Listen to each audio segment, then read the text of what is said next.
On today's episode of Let's Talk FGO, gonna be really enthusiastic and blow my mic out a little bit. But also, there's a new Valentines in JP. This means new Valentine's chocolates and return gift CEs, and a new servant. But you knew that already, you're looking at the thumbnail. But also, in NA, we're gearing up for White Day. I didn't realize when I started that line it would rhyme, but I made it work. Let's go. I'm a poet and I didn't even know it. Sir. Sorry, it's the most tried and true cliched line in existence. Anyway, hello. I guess I'm your resident poet, Omega. With me as always, he's having a whale of a good time. It's Lucky. I hope everyone is enjoying Fate Grand Order, aka Big Yahoo Vibes. And while we here at Studio Mega like to bring you the latest FGO-related news and memes, we will be talking about current and future events with the JP and EA version of the game. So anyone not wanting spoilers, to please prepare their return gifts. Yes. Prepare your return gifts for reasons we'll get into very shortly. But first, Soon. Doing everything in the show in the order that I normally do it in, I would really quickly like to remind you this episode is brought to you by our patrons, like I'm Harp, Black SOG, Call Me Zed, Carlos, Dragon, Fight Size Spirit, Jeremy Vasquez, JDV9000, Just LaFay, Jonathan Sandoval, Starlight, Legendary Boss Hunter, Liam Kessler, Regent Raptor, Rise of Kenji, Rogue Robin, Charvor, Sean Pryor, some guy named Bob, and Darren the Crow. If you like what you do and want to see us do more, consider supporting us on Patreon. Get access to episodes early, lots of other goodies, and it really helps us out. Thank you for your support. Roll my neck joints a little. And yes, as always, we are joined in studio by the Patreon crew, the Peanut Gallery. Huzzah. All right. But yes, with those bits of business out of the way, yeah, we should be good, even after I edit some of those sentences out, like when I had a letter to Tiny Burp before I started reading the patron names. It is time to check in with everybody's favorite Kohai, Mesh. Senpai, 起きてください. Because it's time for Wake the Fuck Up Senpai, a regular segment for pro tips. This one is very simple, but it's good for you to, start marking down your calendars. I know that's very important. I'm playing a game right now that's nothing but marking down your calendar. But judging by the social media campaign, which ends the 29th, White Day will probably start right away on the 1st of March, 3-1, so check your calendars. I do believe that is our next event pull, because I'm pretty sure they can't put the Seaside Crisis before it, so that'll probably be the back half of March. So we're having a good time. But yeah, no, that's probably a full 2 weeks early to fire on into the new Caldea Boys collection, so keep that in mind. Luckily, that is a full 2 weeks away, so next week, look forward to the pregame on what you want to be doing to collect all those delicious glasses. But that's that one. And if you're curious, by the way, why I was wondering checking the time, it's because I say fuck in the name of that title of the episode. YouTube does still get bothered when we start off the show with that, in the first 30-ish seconds. It's not normal. It's not acceptable to the advertisers, but it's fine. As we keep on keeping on, and hopefully everything is good. Yeah, so everything should work out. So that means it's time for Records from the Throne, our regular achievement topic. So, to start it off, it's all me this week. To start it off, in the time between right now and the previous episode, I managed to scrape together 30 St. Quartz for the Oberon banner, rolled it, didn't get Oberon. Did get Zenobia, who's new, though, and I have already protected her smile, used all the delicious EXPs they gave me, and I was able to still snag her Valentines before the day is done. But, right now, we're going to make some records with some evil, because I don't know, how often people at home check the comments of our videos. I wish you would check them and leave them, You can foster discussion down in the comments. I watch some other YouTube videos that have some great discussion going on down there. You can also hit up our Discord. But for the second time, a person has donated a large sum of super thanks money in an effort to have me buy St. Quartz and roll on Oberon. And I'm pretty sure that I did say the last time this happened, because the timing didn't work out with, the show getting produced, etc., the actual money from YouTube coming through. Sorry, I had to take a sip of my water. Hydrate. Yes, it's important. Also, you probably can't tell from my speaking voice, but we're talking about spending money. That makes me tense. I'll get over it. It's okay. I know.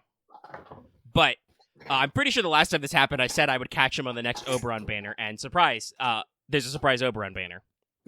So we'll fire it up. I've double-checked my budget, and it should be okay. As much as I would probably more immediately satisfy myself by putting this money towards Helldivers 2. I can wait on that for a couple of weeks and see where it sorts us out. Yeah. Before I actually push any buttons and start this process, though, we'll do it live, for the entertainment value. But people at home, if I do not happen to get an Oberon from this mess, and by the way, we're stopping at 1. I know my limits. I'll pocket this for later. I'll make the value extend. But if I don't get Oberon, don't feel like you need to pile. I appreciate your monetary support. Once again, we don't see that funding until March.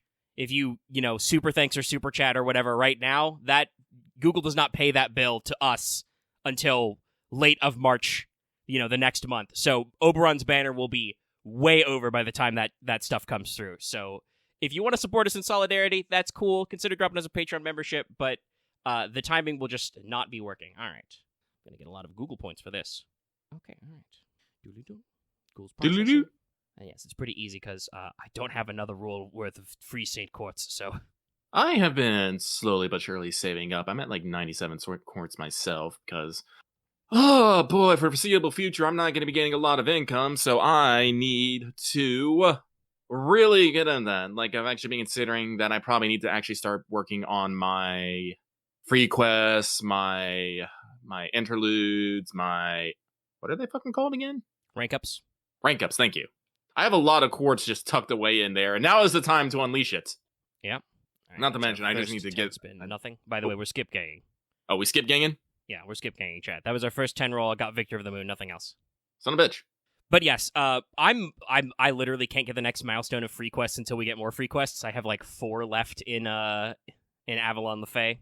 I do have some rank ups I could catch up for that, but I'm also, I think, caught up on all my interludes unless I roll more new servants. But yeah, that's basically how I go to the well when I'm desperate. So now that you're no longer in a position to burn your soul's fire. Wow, that's 2 royal presents, 1 10 roll.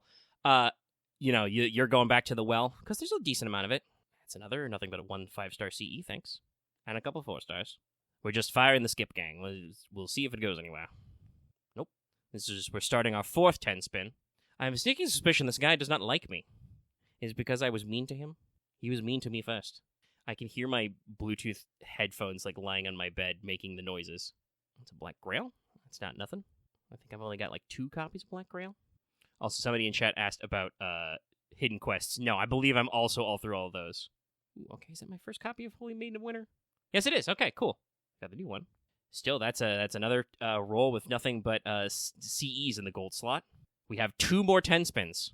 Oh, I really should probably pencil in. I know I'm rolling for Summer Ibuki, because I cannot not roll on Summer Ibuki. That is going to be a physical impossibility for me. Oh, okay, finally, a servant. We had a little bit of lag. Oh. That's a Saber, who's gold. Who is it? Okay.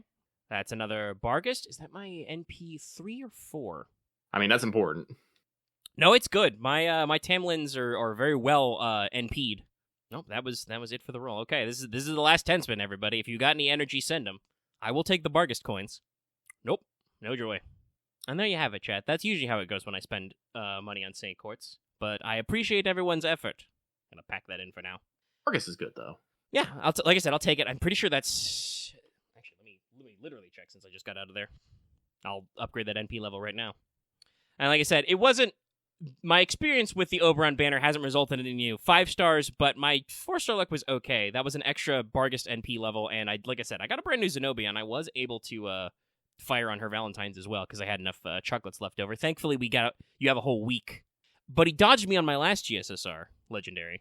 I went out of my way to do it. He'll surprise me when I'm not looking. It'll actually, we don't really do solo, multi SSR rate ups anymore because they changed pity, but if they could, he would fuck me up. I wasn't trying that hard on Scotty, though. Scotty did eventually scare me out of a GSSR, but I was not really aiming for her for a while, but I'll take it. Let's see. Double Phantasm levels. I got a lot of 3 stars. Oh, no, I was wrong. I already had NP4, so that is NP5 Bargist. Perfect. That's pretty good. All right. Well, if that's... I'll take it, because the only other thing is, crippling depression. So instead, I'll choose to be fine. I'm kidding. I'm not that upset, but honestly, usually when I roll, regardless of the outcome, I just feel kind of flat at the end, whether I got, sometimes it goes really, really well, but Most of the time, it's just kind of like, yeah, okay, we got one. That's good. That's what I wanted. You don't go in, it's like, okay, well, that's not what I wanted, but, it's not the end of the world. And MP5 Bargist is cool. I should see how many coins I have for Bargist. I've already grailed it to 90. Oh, I probably have the grails. I should probably start thinking about pushing my Bargist up to 100. Bargist is really good, and she helped me out through a lot of stuff. But that has been your live records / evils right there. I guess I would say it's more towards the record side. I did get a brand new 5-star CE. I got the new, Maiden on Winter Night, the new Irie CE. I got some other 5-star CEs that I think I actually don't have MLB'd. Like, I got a Black Grail in there that I'm pretty sure I'm only at like 2 or 3 copies of. And yes, I know, chat, that sounds astonishing because I've been playing this game since it launched. But yeah, no. It took me like how many years has FGO been out in NA? We coming up on 6, 7? It's a lot. I'm pretty sure it took me like 3 or 4 of those years to get an MLB K-Scope. Yeah, we're coming up on 7 years. I think about 50% of the game's lifespan it took me to get one MLB K-Scope. So, and I still haven't rolled a 6th K-Scope, I don't think. I might have. But yeah, there's your live achievos. That means we move not so swiftly on to, did you finish your master missions? Which this week are going to be pretty simple because I think it's very clear what they want you to do. Perform 30 FP summons is one mission. Then you've got one each of defeat 15 Saber Archers, Assassins Berserkers, and Lancers Riders Casters. These are any enemies, not even doing the excluding servants or bosses, literally any doofus who has that class. And then you need to acquire 15 and then 30 EXP drops through missions. So basically they're telling you, hey, there's half AP dailies, you should be doing those. I think everybody I've got is leveled, though, so I don't have to worry about it right now. But yeah, no, they're out there. Honestly, even if I'm not spending apples, I should be at least spending AP. Yeah, you got native AP, and we still don't have our bronze apples to squish your AP down, so there's no point in conserving at this time. Let me open that for Joe. He's opening it for Joe. And that means it's now time to move on to Skelograms. Yeah. Doing this voice makes me feel better about myself somehow. Joke's on you, I'm into that shit. I literally can't do the Skeletor voice and not be smiling.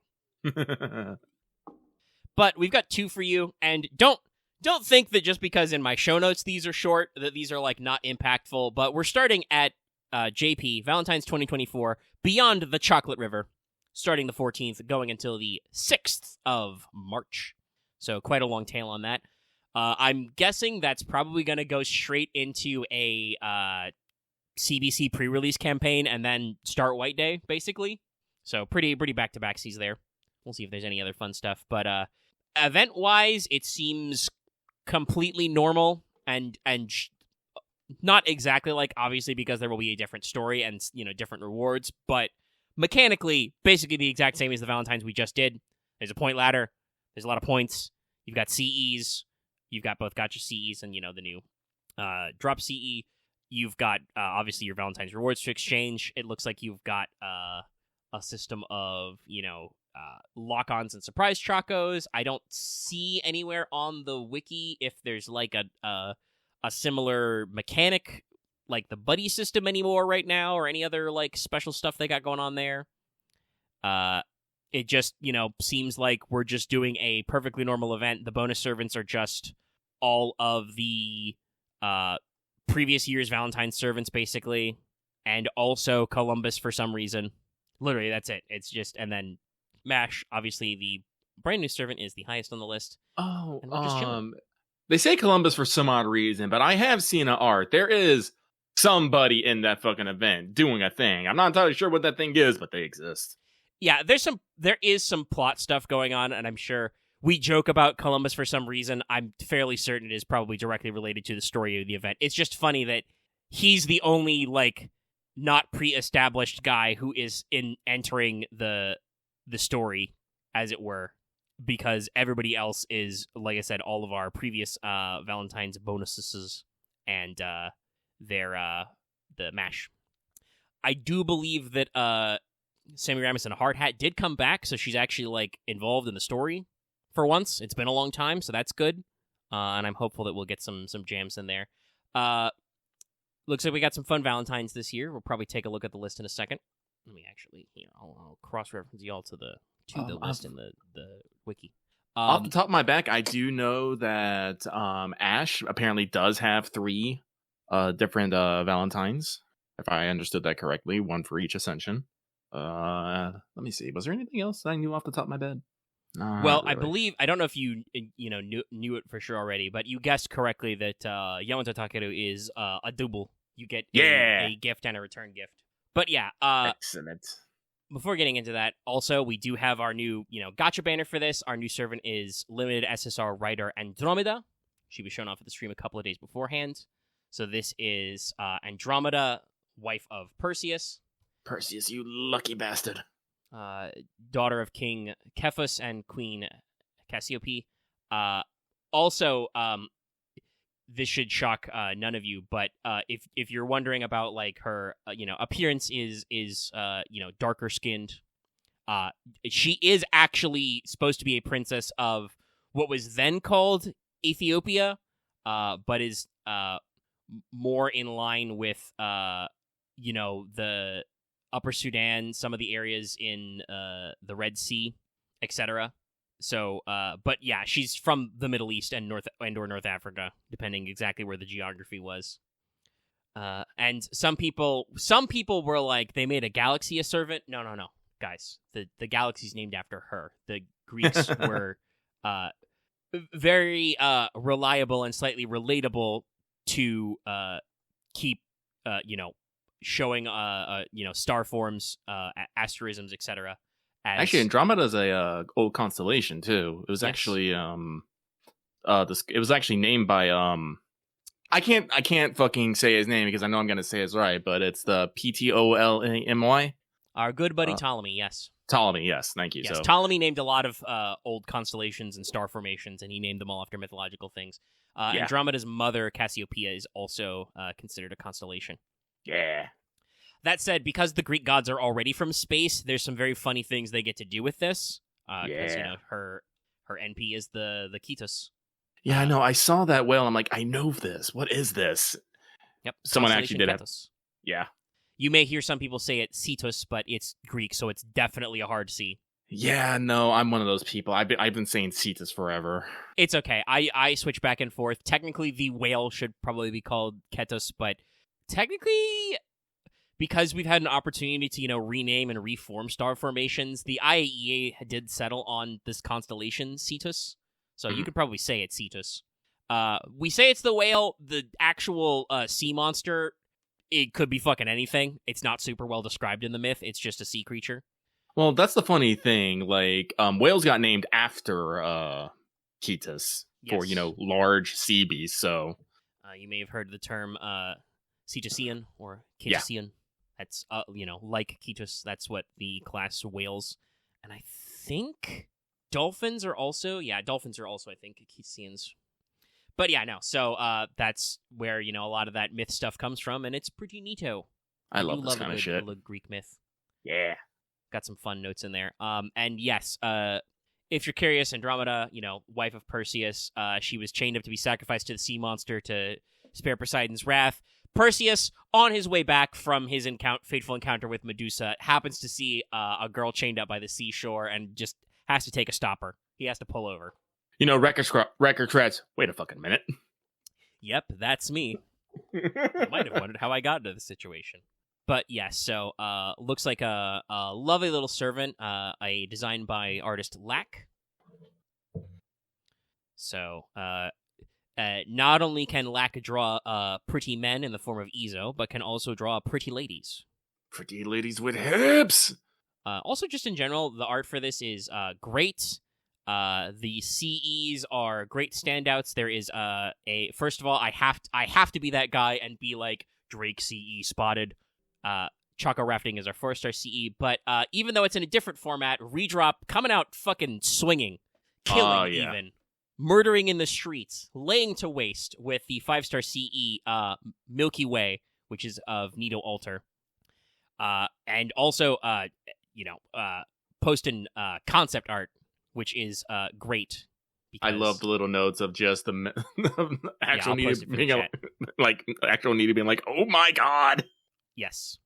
So yeah, Redrop's coming out swinging as well. And the 3-star CE continues our Medusa's 3-star CE banner as well, though it is Lancer Medusa this time. She's chilling.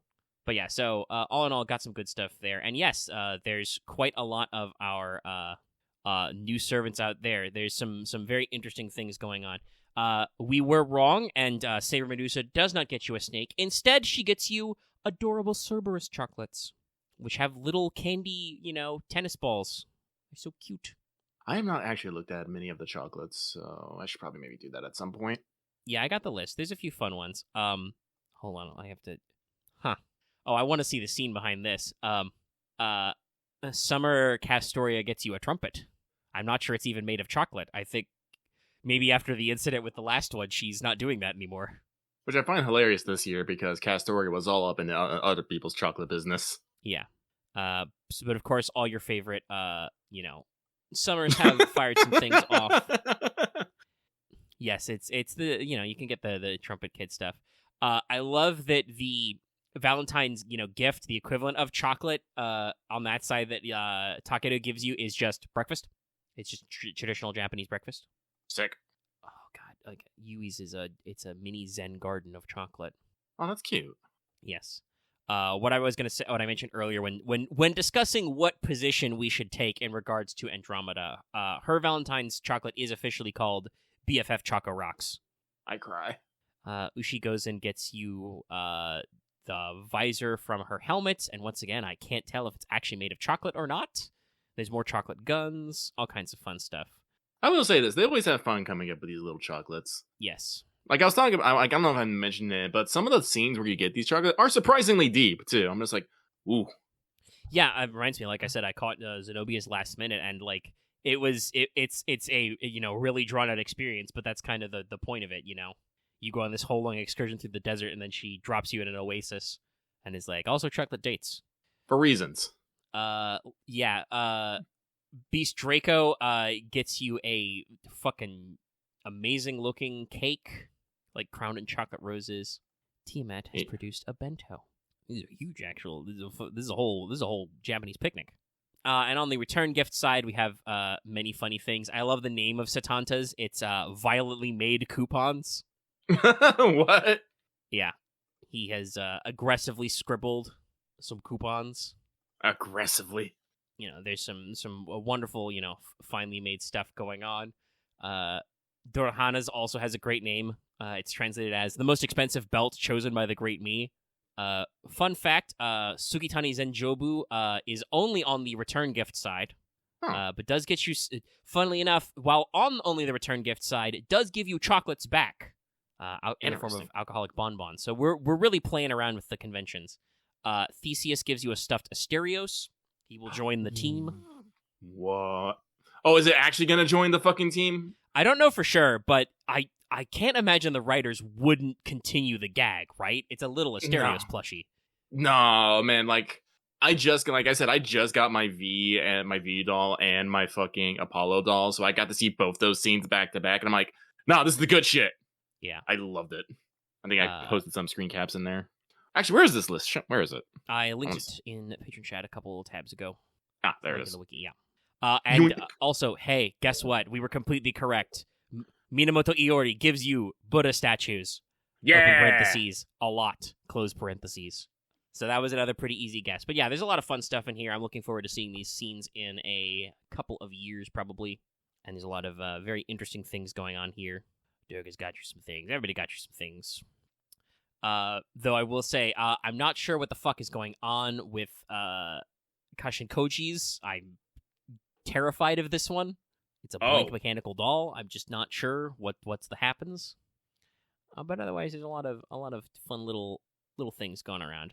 Looks like it'll be another productive Valentine's. Summer Bargains gives you Locomoco. Yep. Cute. Continuing Bargus trend of just having like meals, big meals.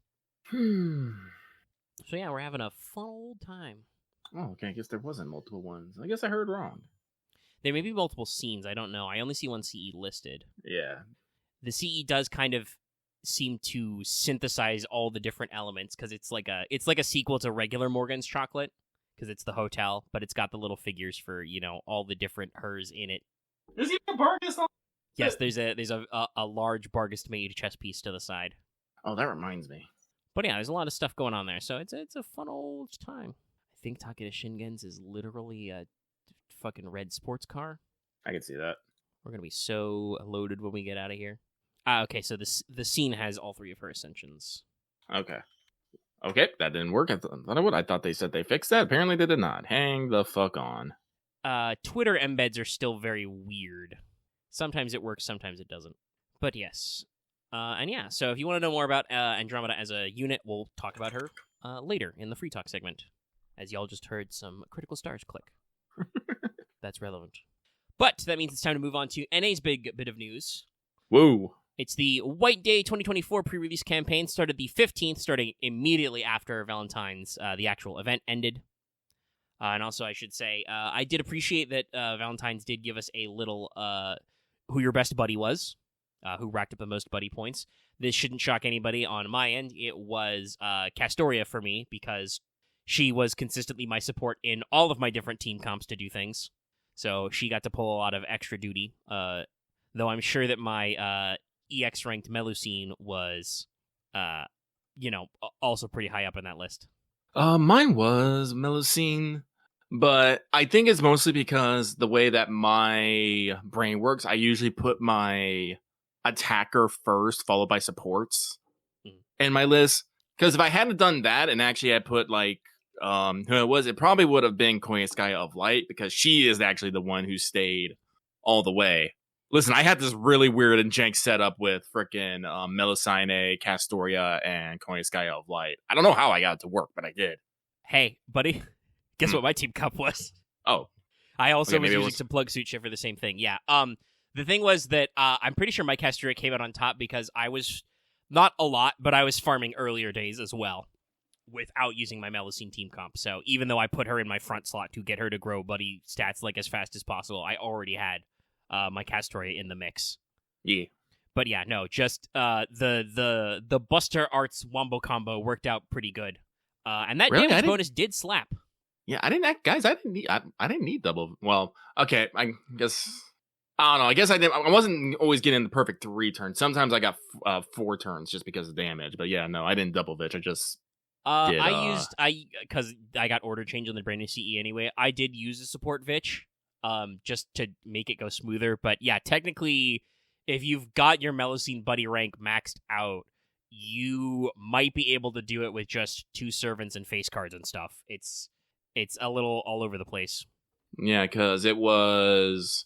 I gave Melusine the 50%. Then using her first skill and then Mage's Association, that would get her to first. Then she would. I mean, it's an arts fucking MP, so it always fully charged anyway. But then I would change it to third. She would fire again. Yeah, because you get plus 100% battery when you plus 100%, and then on third I would have Castoria and Vitch, just pump her up to 100 again. Yeah, no, and she fired. That works. That's a people sometimes forget about the Mage Association. Mine's maxed out, so usually I try to find a different strat to make the leveling Mystic Codes go better, because you need so much Mystic Code EXP. But yeah, no, the 20% fucking slaps. Yeah.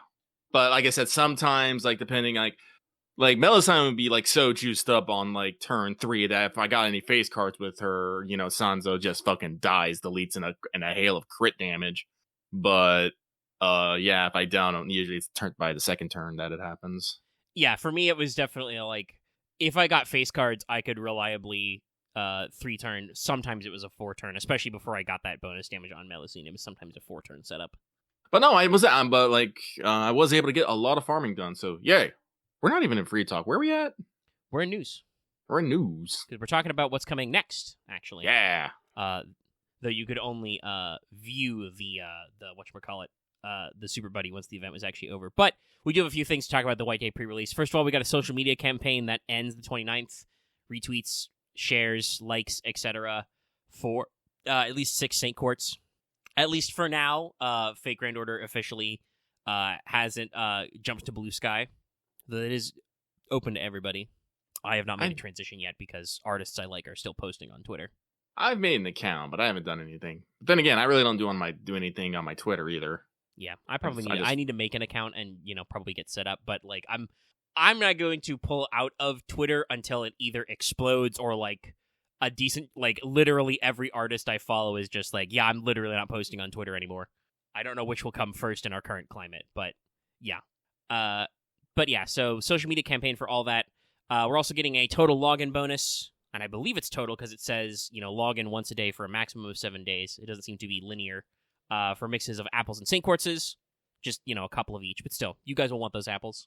Also, we've got half AP dailies until the 29th. That's right, 2 full weeks of half AP.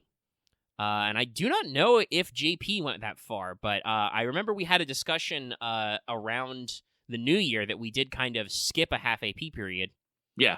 I don't know if we are maybe being refunded that period now for a full 2 weeks, or if the pre-release leading up to CBC had a 2-week half AP, but we've got it, so we're clearly trying to give you some stuff to do. But yeah, that'll be in there. Also, some old CBC stuff is in the Mana Prism shop and the Rare Prism shop. You can get some of your old CCs back. You can get access to the CE selection from last year if you didn't have them already, stuff like that.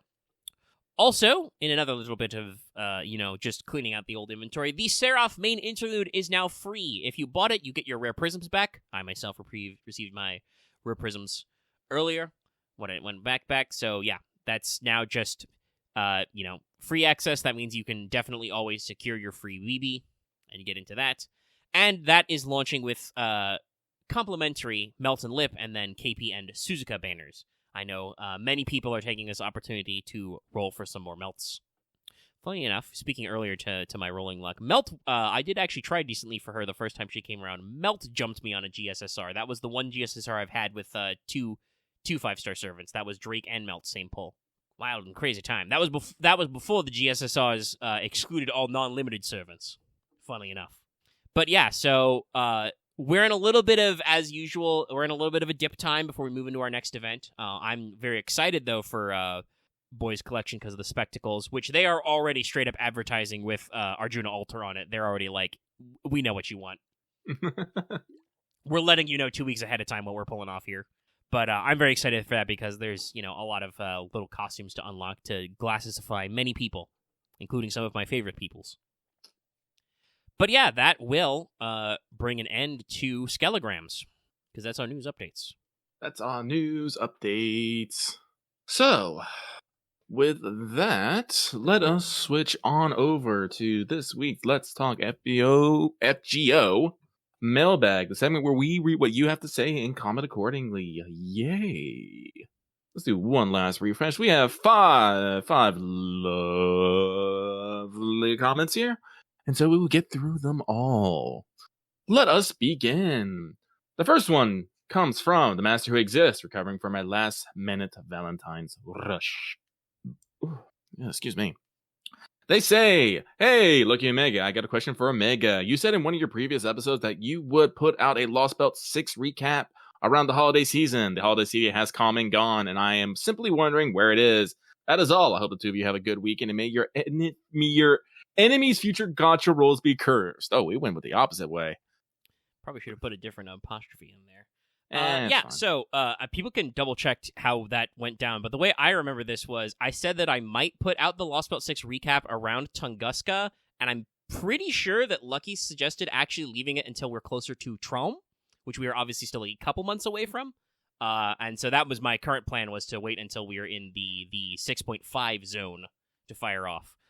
If I spoke differently in the past, be sure to let me know, because we record this show every week for at least like an hour and a half, 2 hours, minimum.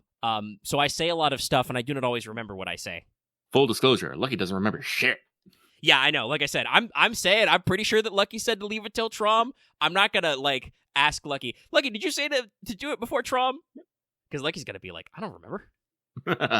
It's true. But but hearing it, I probably would want it to actually still be somewhere closer to Trom, regardless. So I'm gonna go with, I could have said that. I believe I would have said that. I agree with that logic. Seems legit. So we move on to the next one. This next one comes from the Tyrant King grinding away at the Ember Mines for both Bond and EXP. Oh, thank you very much. And the Master Exists, also thank you very much. I need to remember to thank you guys for these, because I appreciate you. I do. So much. You are appreciated. Now stare in the mirror and say it back to yourself. Do your daily affirmations.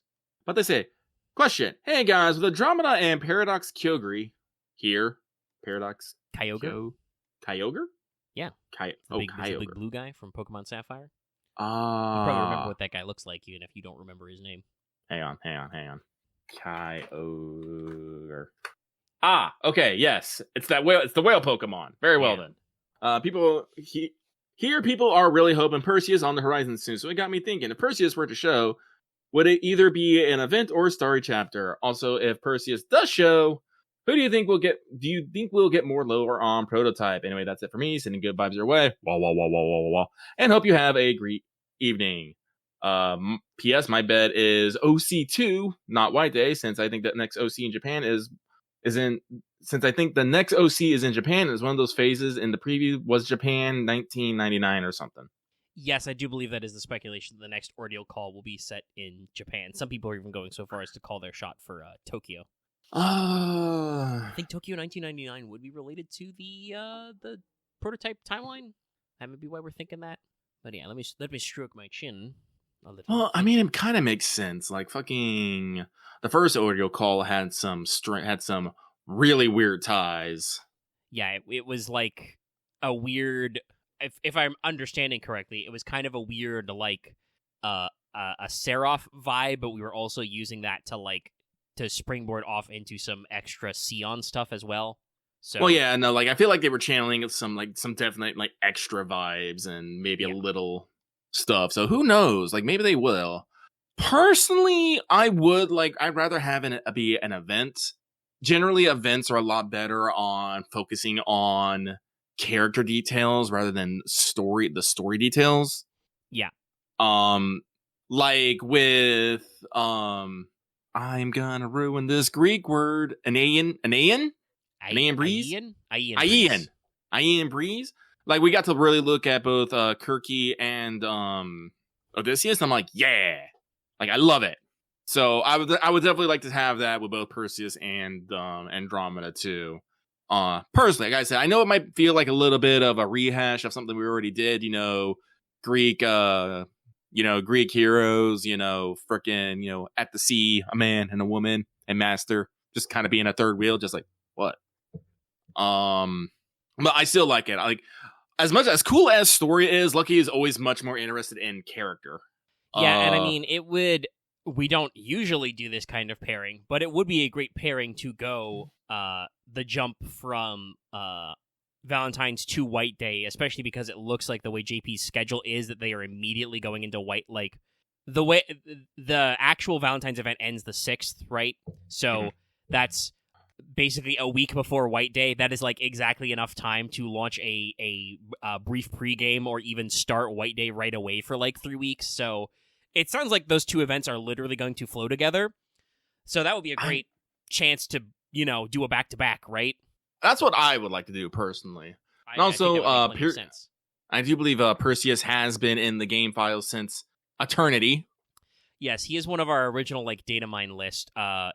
Both as his Lancer and Rider selves have been in the data mine list, along with Prototype Gil for forever.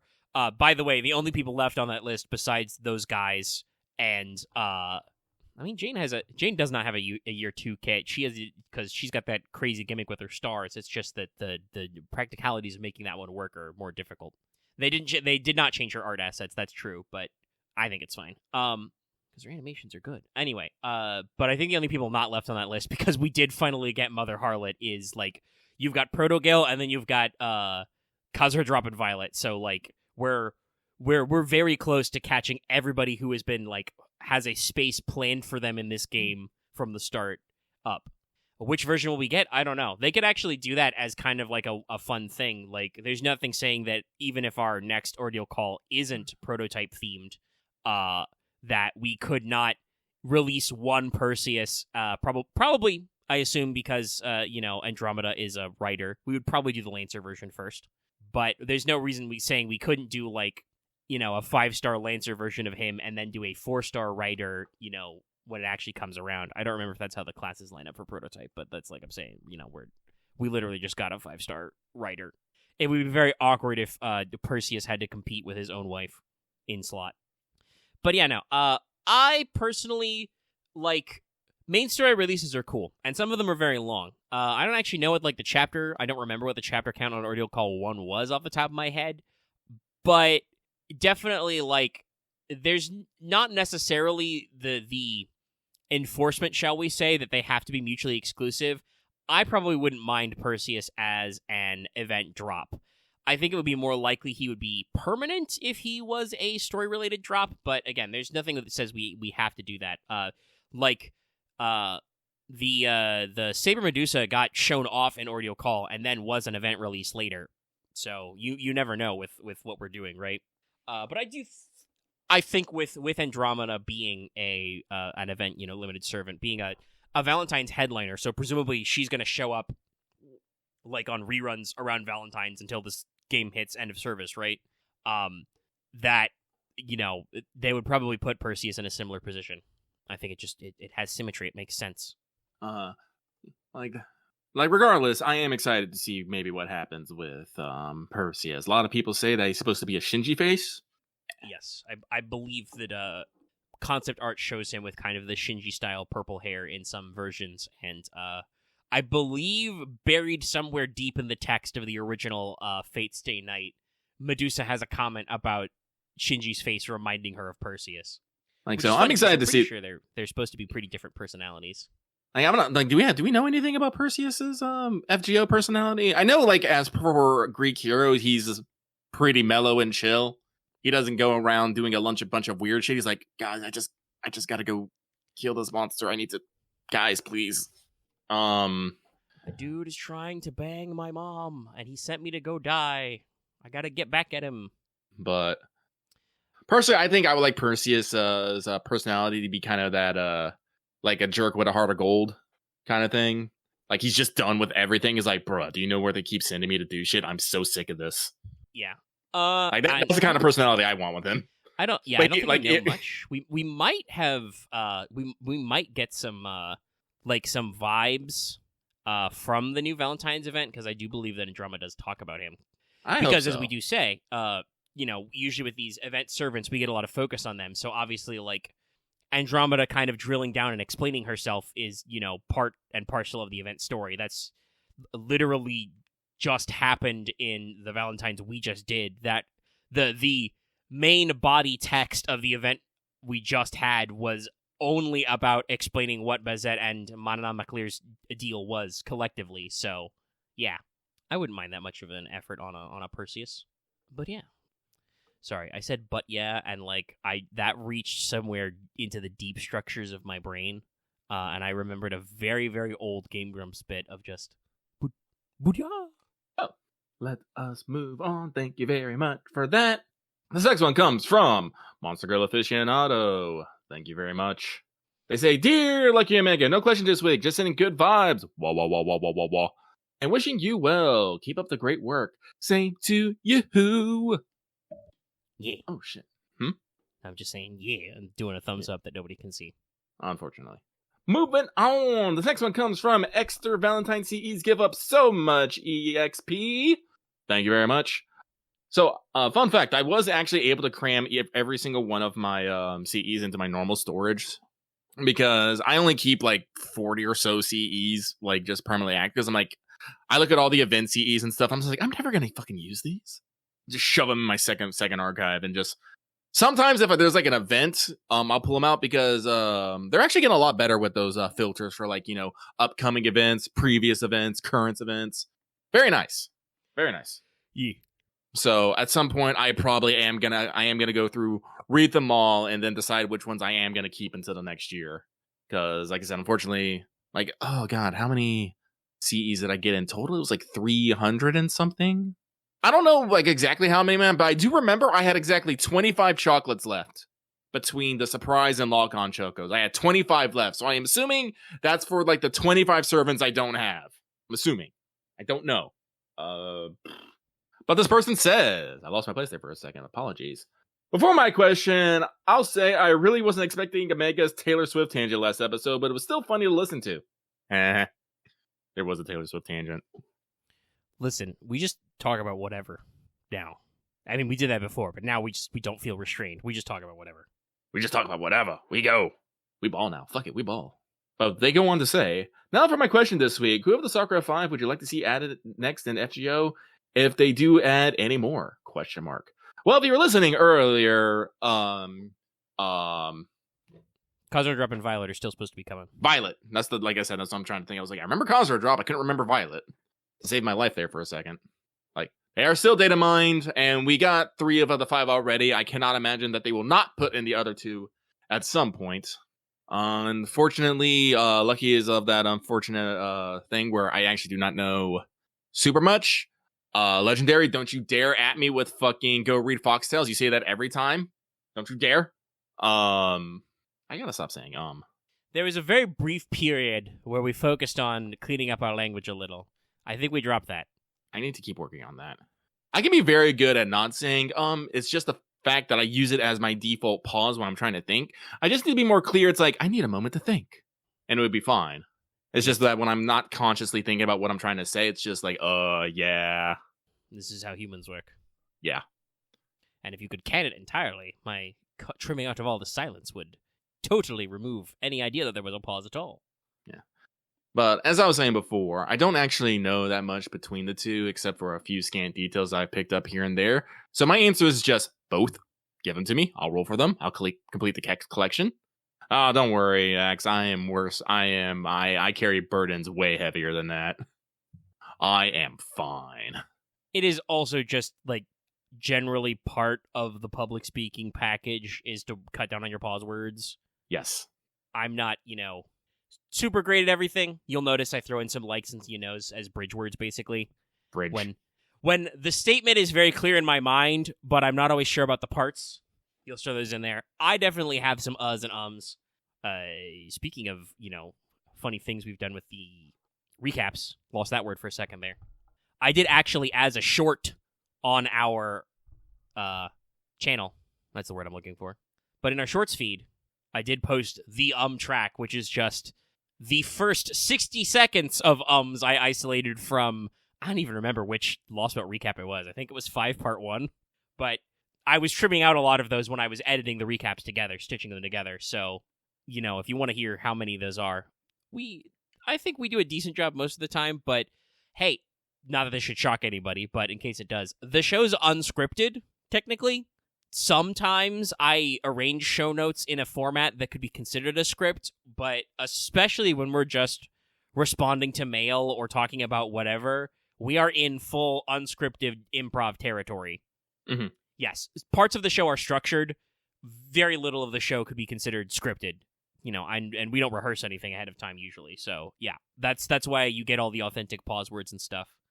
Anyway, for the actual answer myself, I mean, obviously you guys know as a real Medusa fan, I'm pro Violet. But honestly, just either of them, just get them out of the way. They've been sitting in the can too long. Let them out.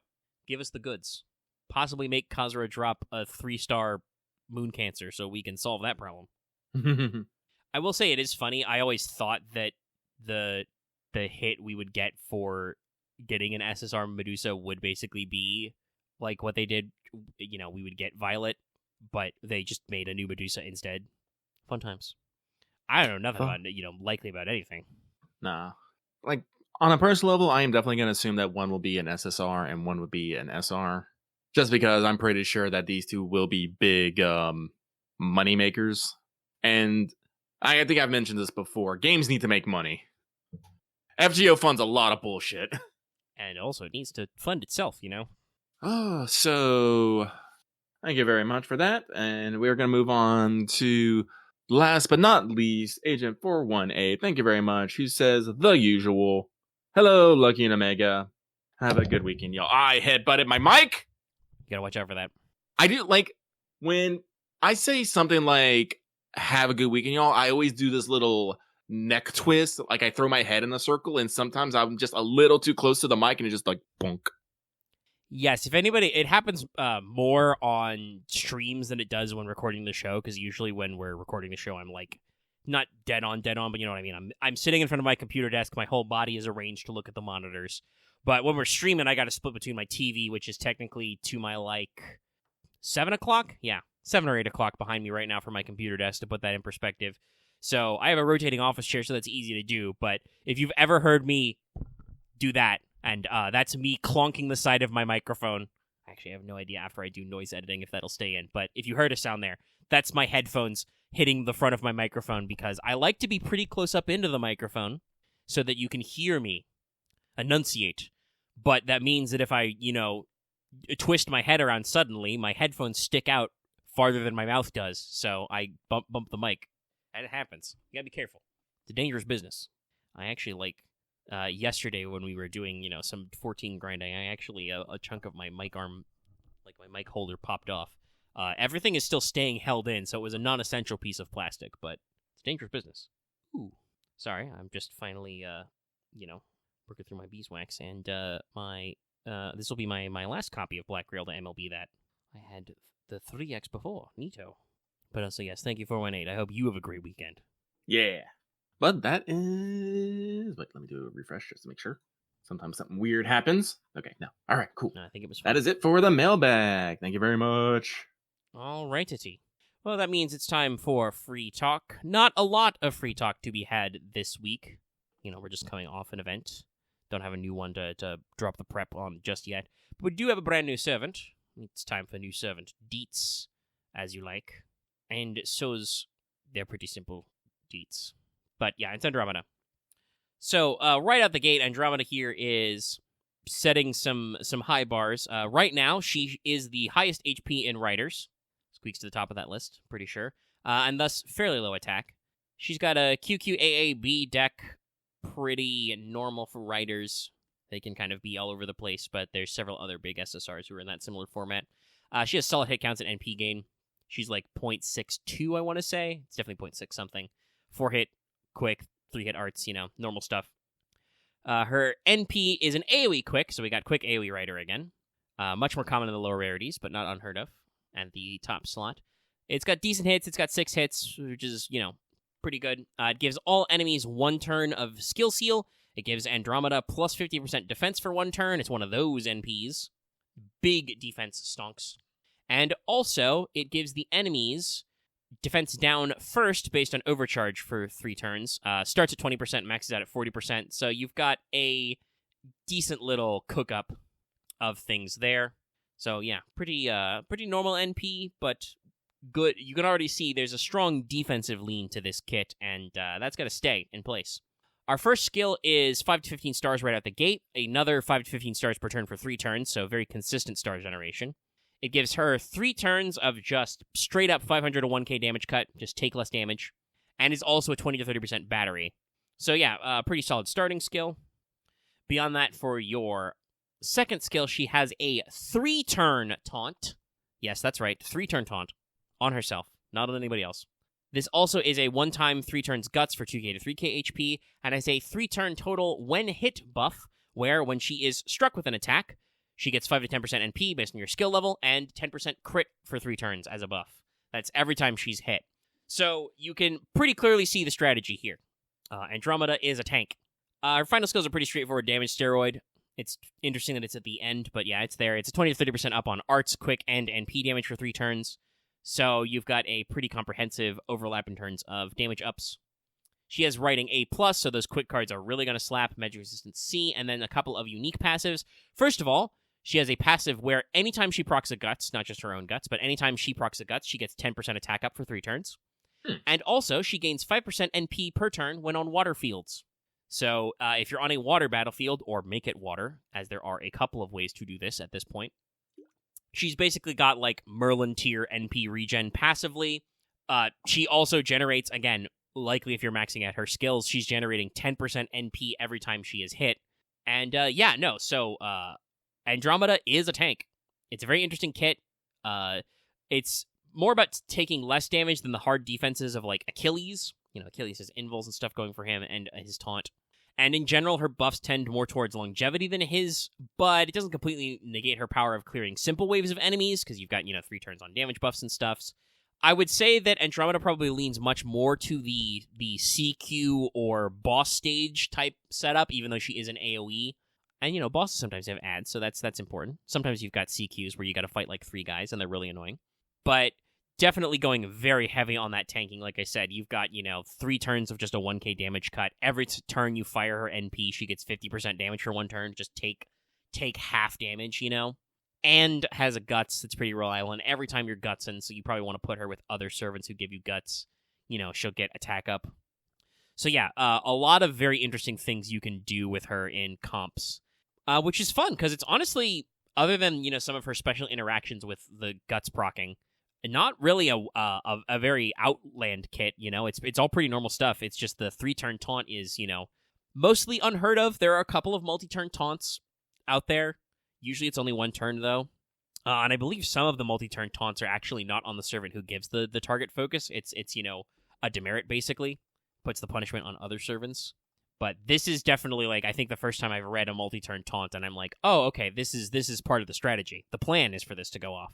And like I said, AoE Quick is a decent niche in terms of limited writers and permanent writers. You got Achilles to worry about. You've got Taigang Wong. Taikobo is very much more in the damage-focused area because he's got multiple trait damages, right?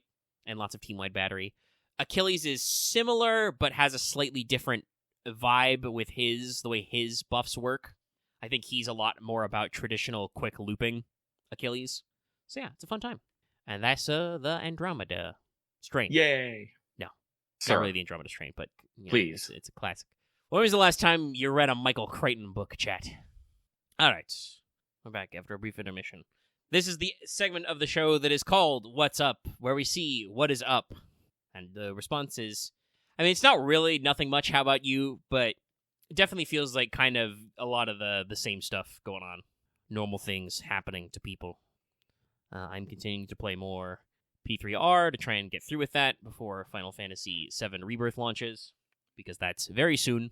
Very soon. In fact, I think some people have said that we should be getting the next part of the demo next Tuesday, I want to say. Yes, that is what we have heard. And I mentioned it earlier in our Discord that I'm pretty sure I saw one of the appropriate accounts say that it had a time. But yeah, that'll be the 20th. That's a little over a week ahead. So yeah, that's upcoming. That's going to be a fun time. It's going to be a fun time. Apparently, there's more hidden in the Nibelheim prologue than I thought. Apparently, someone found a comet materia in there. Was it Chip Cheesem? Yeah, I retweeted. Chip's been he streamed the whole thing, and I mentioned this in a tweet replying to him later, but like because he's been out there asking for an early access code to Rebirth. I think because I don't know if there's necessarily a review planned, but definitely I think to start the process of being ready to record footage for their channel's eventual LP of that. But I mentioned in a reply in a tweet, and I've said it before when doing our stream series, that like if you want like the most in-depth LP of Remake, you should go to Chip Cheesem LP. Mm-hmm. So he's been playing around with the demo, and yeah, there's a couple of materia he's found that I didn't even know about. One of them is it's a yellow materia for the spare change ability. You just throw gil at enemies. Looks great. Yeah, and also found meteor, or comet, rather. Comet is in the Nibelheim demo somewhere, and you can combine it with that power-up blue materia to get the level 2, which is Cometeor. And it better looks than Comet 2. Like, yeah, RIP Comet 2. But it looks a lot like, the Magic DPS LB2 at that stage. It really does. Yeah, so no, there's apparently a lot going on in the demo.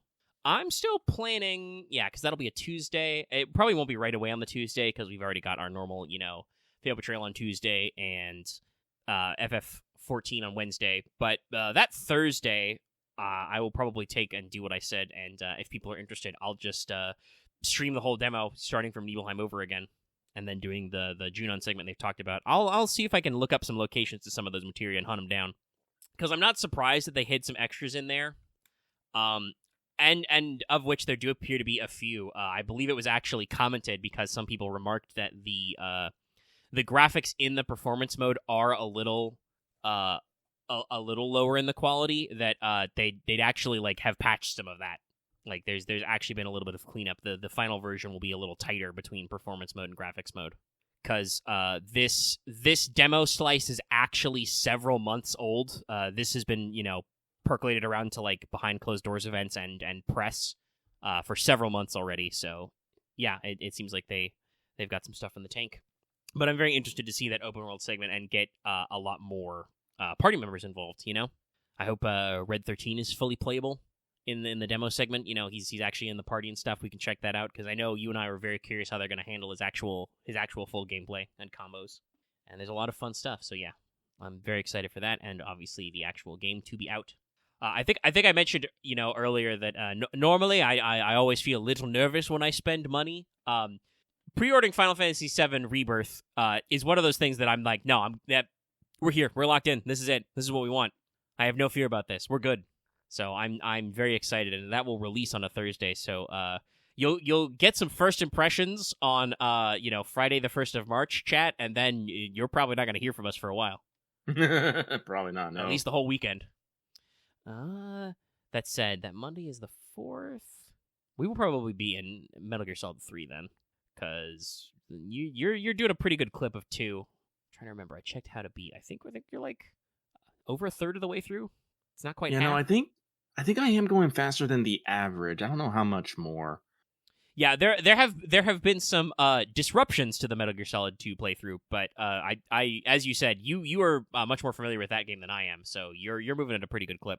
Also, we talk about this a lot in the streams, and you should totally go check them out if you haven't already, which several of you do. But the mechanically, Metal Gear Solid 2 Sons of Liberty is a much tighter experience than Metal Gear Solid 1 on the PSX.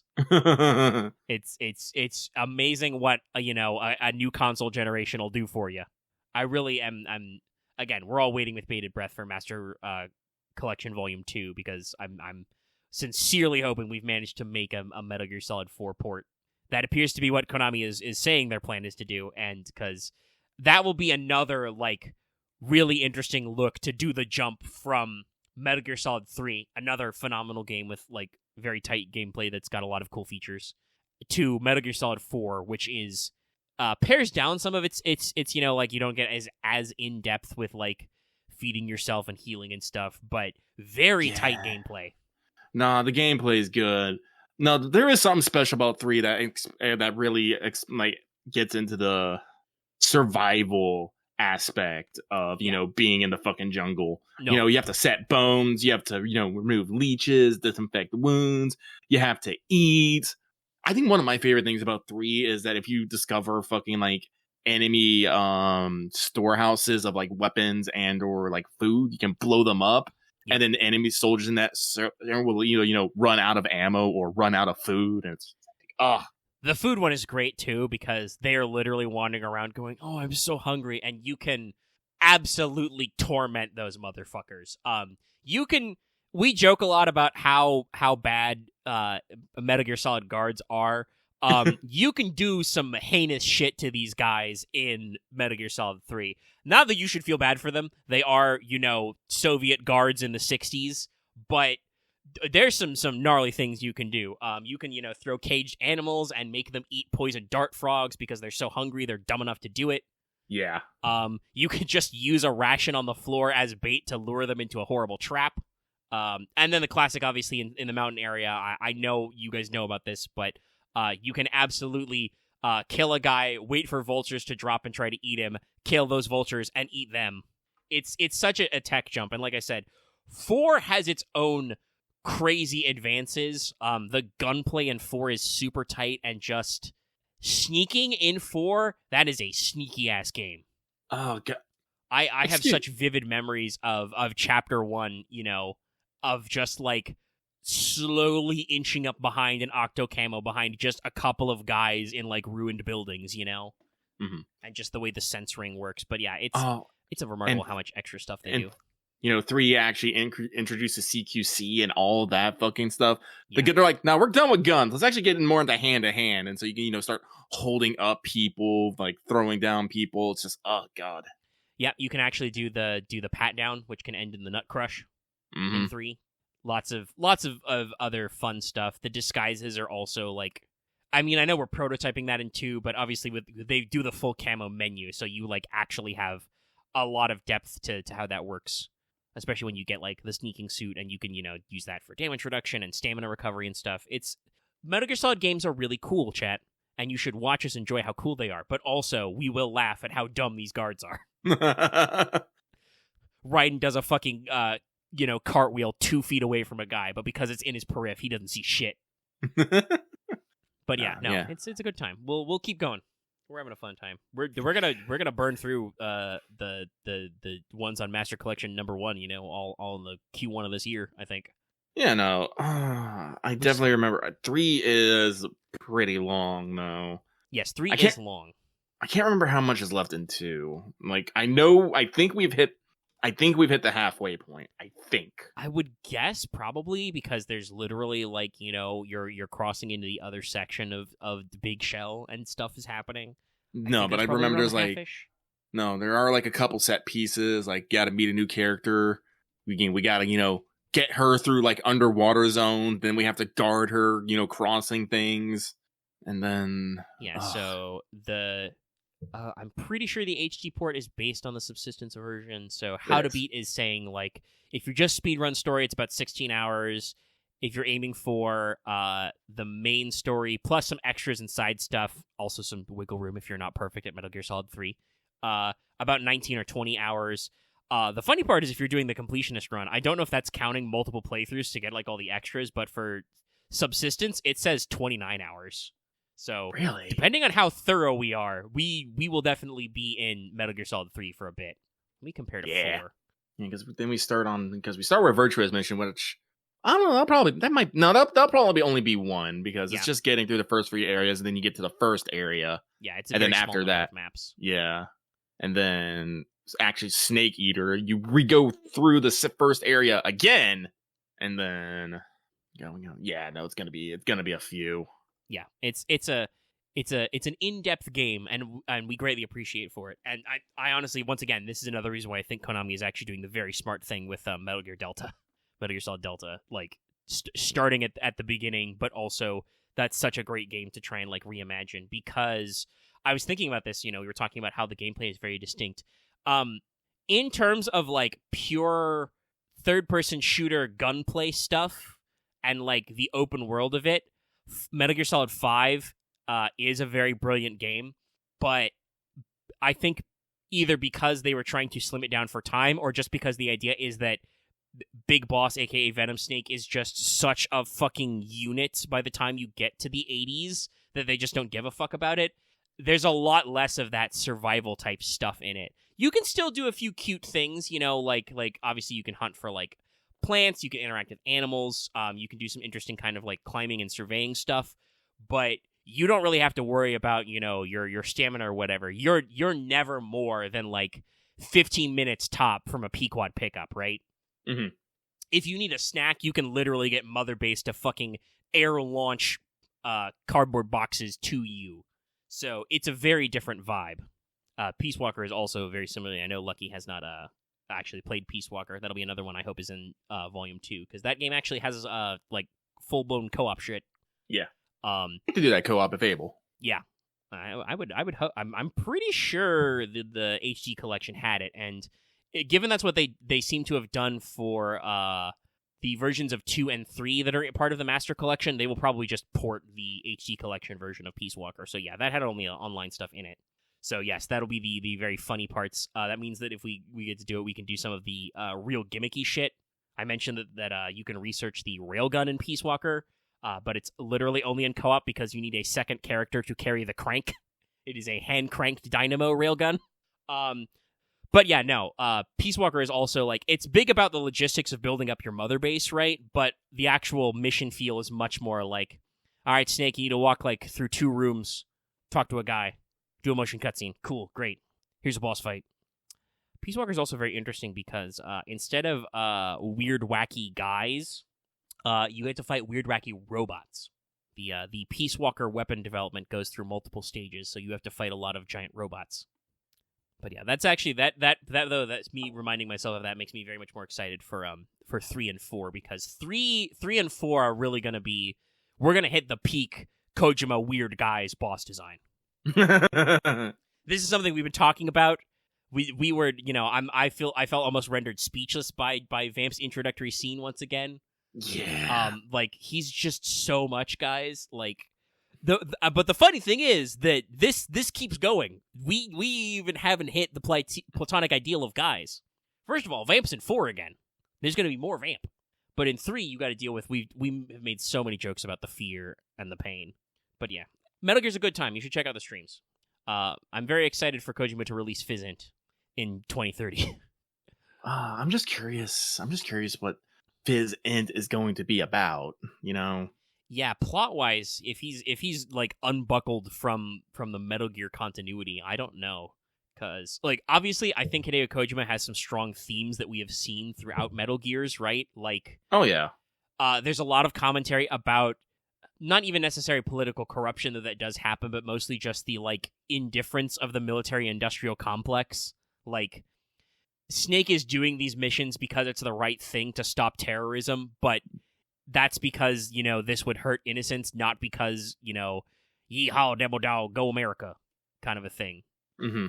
And, like, there's a lot of, commentary about that, and obviously there's a lot about nuclear escalation. I am very curious if that would come back in a new game.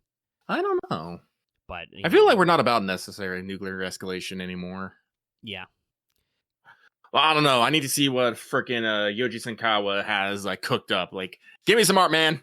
Show me. Yeah, this we'll see. I mean, we won't be seeing a bit for a while. I would not be surprised, especially because Kojima seems to be entering a little bit of a documentary phase about it. Obviously, he also has like a documentary coming out. I'm pretty sure that's not out yet, but it is coming. But like they've been using Hideo Tube a little bit more and posting like shorts and stuff and being on the ball. So I know he likes to play things close to the vest, but I would not be surprised once DS2 actually comes out that we don't like start seeing, whatever our finalized like pre-pro and early production concepts are of some stuff.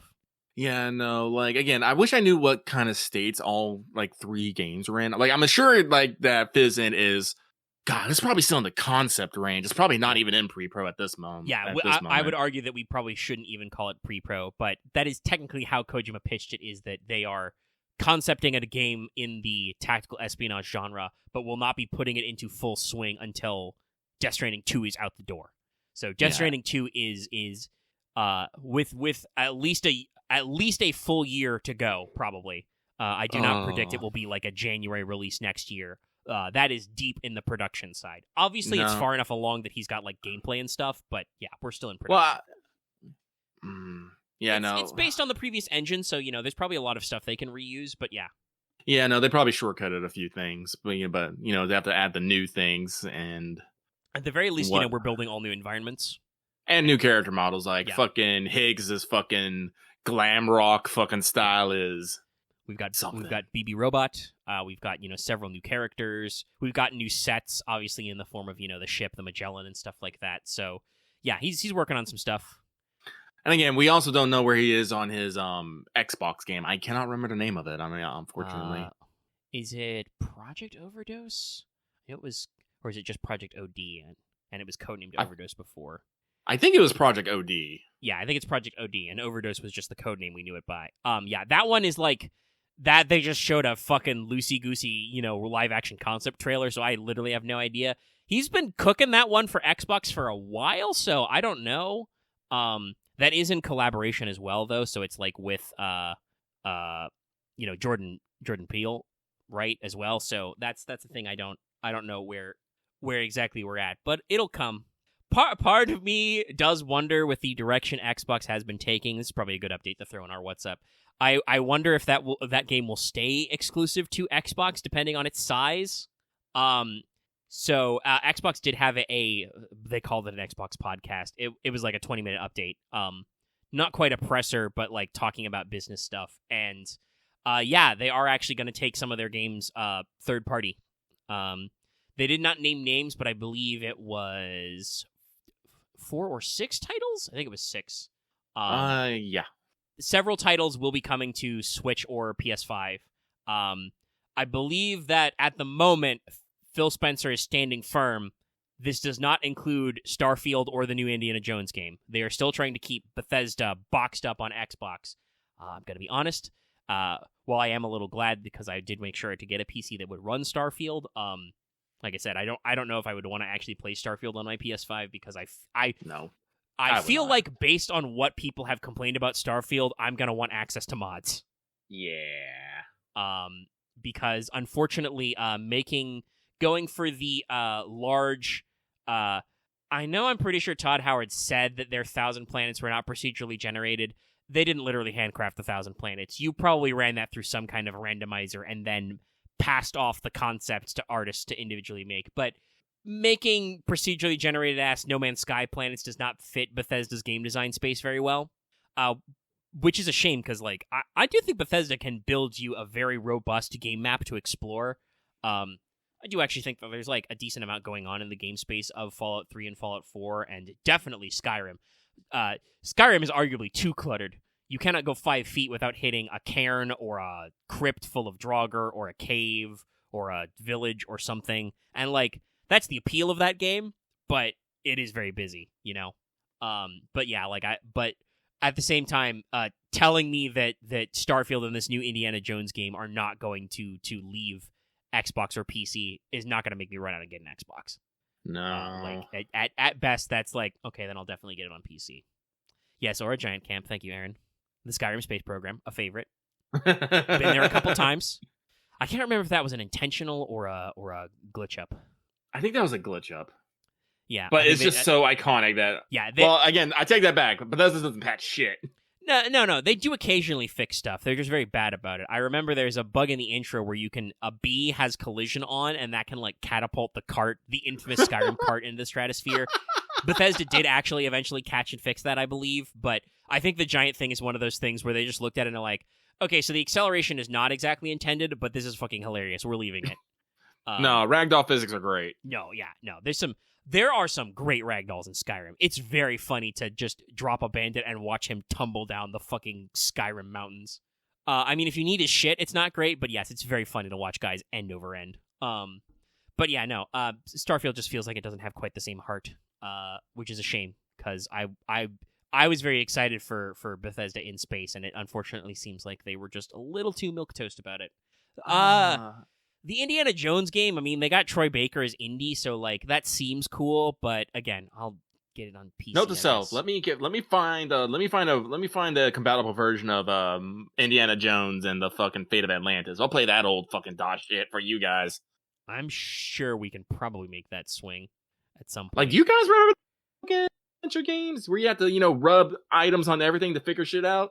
Oh yes, I have a long, complex relationship with old school adventure games. Mostly that I'm bad at them. I owned the original. Actually, I don't even know if it was the original port. I owned a version of Myst for a Mac back in the day. Terrible at it. Never gotten anywhere in Myst. Now let's see here. I think I can do frickin' Day of the Tentacle because I actually beat Day of the Tentacle. I never beat Sam Max Hit the Road.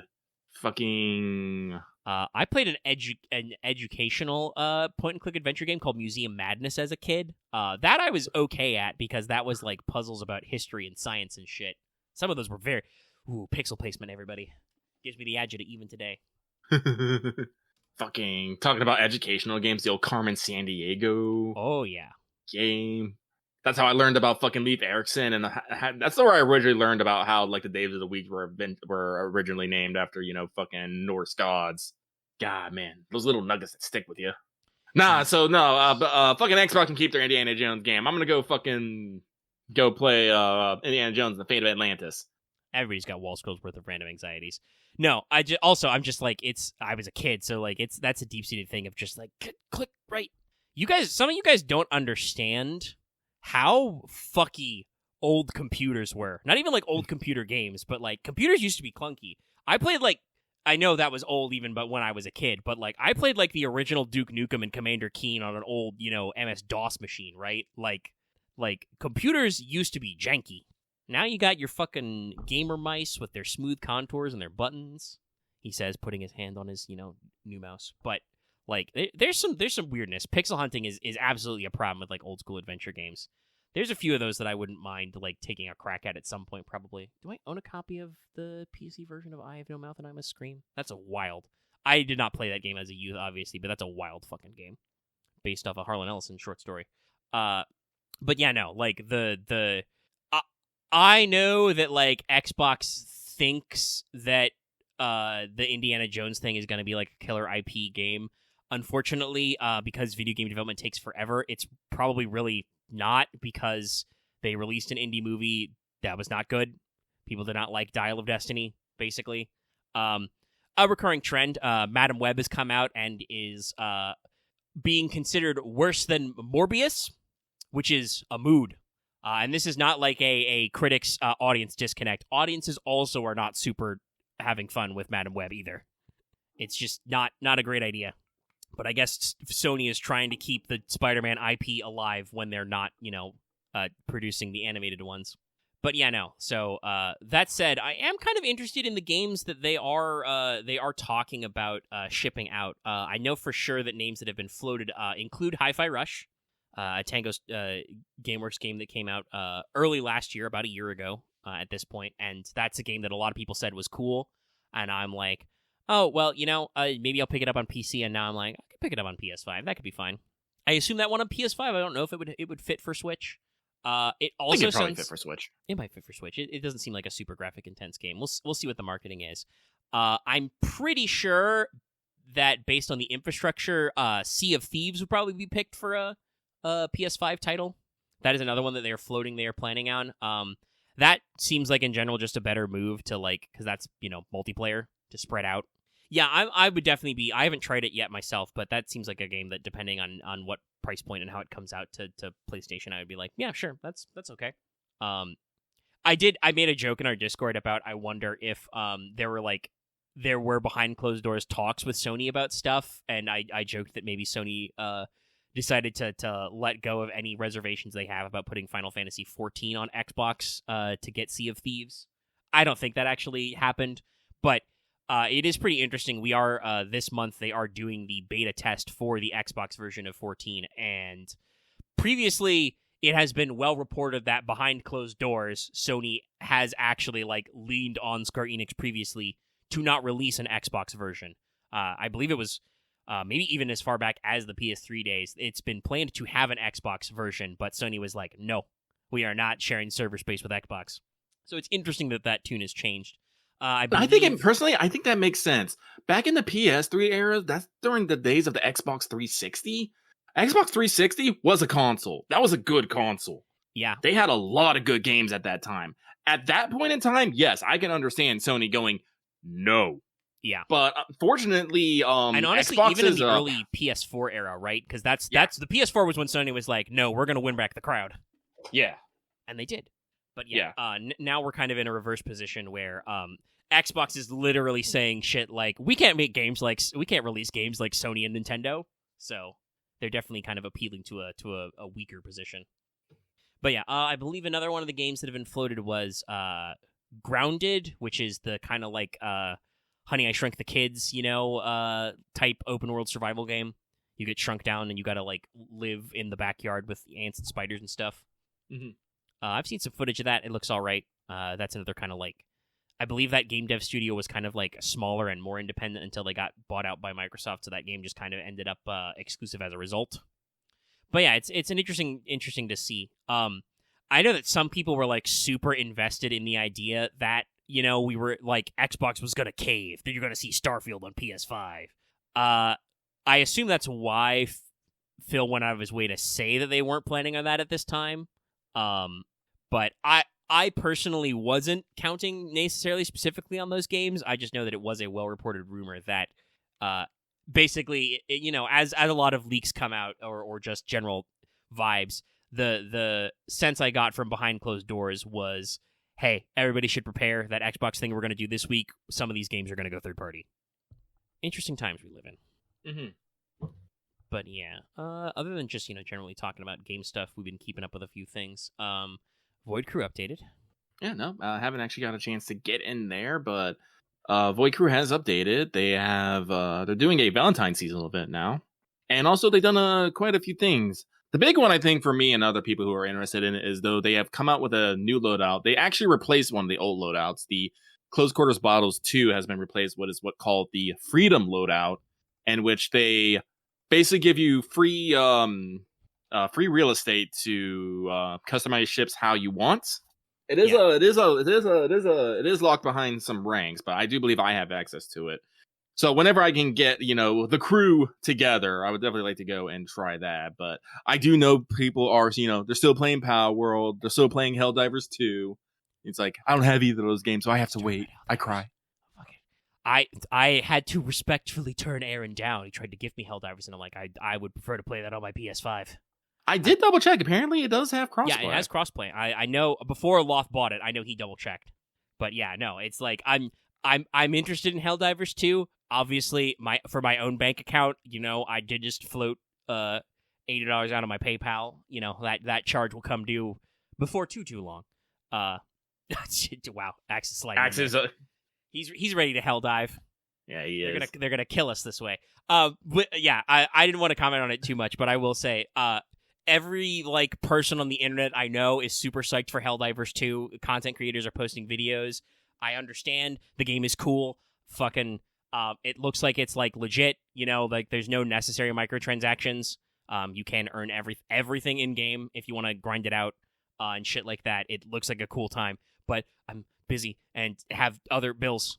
I do still need to pay for my phone service and my 14 sub, and shit. So I'm not ready to get it, but I'm hoping that we'll work out some budgetary stuff before forever. Mm-hmm. But I'm dying because everybody is super into this game, and I'm like, it's giving me big FOMO because you and I were both very excited when they announced this game. Yeah. And a lot of people are really into it, and it does seem cool. But I'm just like, I gotta hold off a little bit. No, I also gotta stand in solidarity with Lucky for the time being. I appreciate it. Unfortunately, I do want Helldivers 2, but I got 3 games that are coming out that I have to get. This is not a a need or want. This is happening. It is inevitable as the heat death of the universe. But I have to get Final Fantasy VII Rebirth. I have to get Stellar Blade, and I have to get Unicorn Overlord. Ugh. Yeah. After all that's done, I can start thinking about other things. Actually, I don't know if there's any other games I'm actually thinking about this. I don't think we don't have any further slate for sure. Let me double check if there's any releases. But yeah, Stellar Blade. There are games I want because Dragon Dogma 2's come out. What was it? Rise of Ronin? Yep, Rise of Ronin. Rise of Ronin's coming out same day. So those 2 are on my wish list. But boy, howdy, I'm just like, fuck. Let's see. It's like I can't afford. Yeah, you gotta be picky and choosy, and you gotta budget your time accordingly. I will say I did see just today, Stellar Blade has officially been rated M by the ESRB. As this should be. Fuck. I think I talked about this last week. They Shift Up come out here publicly says, yeah, we put a lot of effort on the ass because you're gonna look at it a lot, and we want it to look good. It's like they're here for the. They jams. know what's up. I'm here for it, but let's see. Oh my god. Yeah, I think. Sorry, what? I'm just scrolling through, and fucking in July this year, I see Ace Combat 7 on the Switch. Bamco, please make Ace Combat 8. Project Aces. Well, Bandai Namco is in a bit of a pickle right now. Yes, I heard recently. They did their earnings report recently, and they have a 90%. I think it was 90% something. I can't remember the full numbers of less sales than it did last year. Now, to be fair, this is mostly because Elden Ring came out, and that made a fuck ton of money of them. Yes. A metric fuck ton. So trying to, maintain revenue on the likes of a new FromSoft game is hard. They said Armor Core 6 did okay. They use quote unquote popular, but it wasn't Elden Ring popular. No, I think that the great filtration and just the fact that it was an Armored Core numbered 6 and it's was a mecha game. As much as I love those games, I understand that's a slightly different niche. Yeah, it was not going to have the same reach as from the guys who did Dark Souls and also the guy who did Game of Thrones, but the good parts. Elden Ring was like the perfect storm of a brand new IP. Yeah, so... And it has more in the tank, because that DLC still hasn't been properly dated. It's the and part, Axe. People understand that Armored Core is FromSoft, but it's not their fantasy FromSoft, so they were a little like, Well, and also, like I said, I in general think that if you're not like in a certain headspace, mecha games are a more niche genre. Like, we might think they're very popular, as I saw from our Discord exploding at like 3 o'clock in the morning, talking about Gundams for hours. they do that. But like, it's not that way to everybody. Some people have not yet embraced the way, and so yeah, I do not think that it's as deep an appeal as just a classic Western fantasy. I need to find that game that had like the AI fucking waifu in the bod that was maybe a little bit yandere. I remember that was going to be a game, and I can't. Yeah, I don't remember. I don't got a release window on that either. There's a couple of mecha games coming out. They're working on some stuff, but I don't remember. I know which there's some one stuff that there. was. But yeah, no. I do in the subject of Elden Ring. I did hear an interesting thing the other day on the internet, but apparently From has actually like if people are understanding the legal documentation, which is in Japanese correctly, which is a thing that people are aware of right now, translating legal communications. But it seems like From has like fully acquired the Elden Ring IP back from Bandai Namco. So they are like fully in control of it. Bandai Namco was just their publishing partner, so they're like have statements that they're all the way in control. If people are curious about the situation with that alleged Elden Ring IP mobile game they're putting out, this probably is definitely a sign that it will happen, because Tencent is a minority stakeholder in From, and if From is the sole owner of that IP, they will probably have a much easier time of swinging that licensing agreement. I personally can't wait to see an Elden Ring mobile fucking live service game, just because I can only imagine how fucking stupid it will be, how silly it will be to fucking roll for good weapons or weapon arts or whatever. Because it's gonna be like a Diablo 4 or Diablo Immortal type situation, and it is not going to be a situation that makes sense where you're gonna roll for 5-star swimsuit Ronnie. Okay, I think it was Sin Duality Echoes of Ada, because I think that was also an anime of that name. I think that was the title. I'm gonna look at that later. That might be it. Hey, people at home, if you know, let us know. But yeah, no, lots of stuff percolating. There's a few video game stuff that's interesting. I know that people are probably pro From getting full control of the IPs they make, because I know that the internet is fucking still wild about Bloodborne.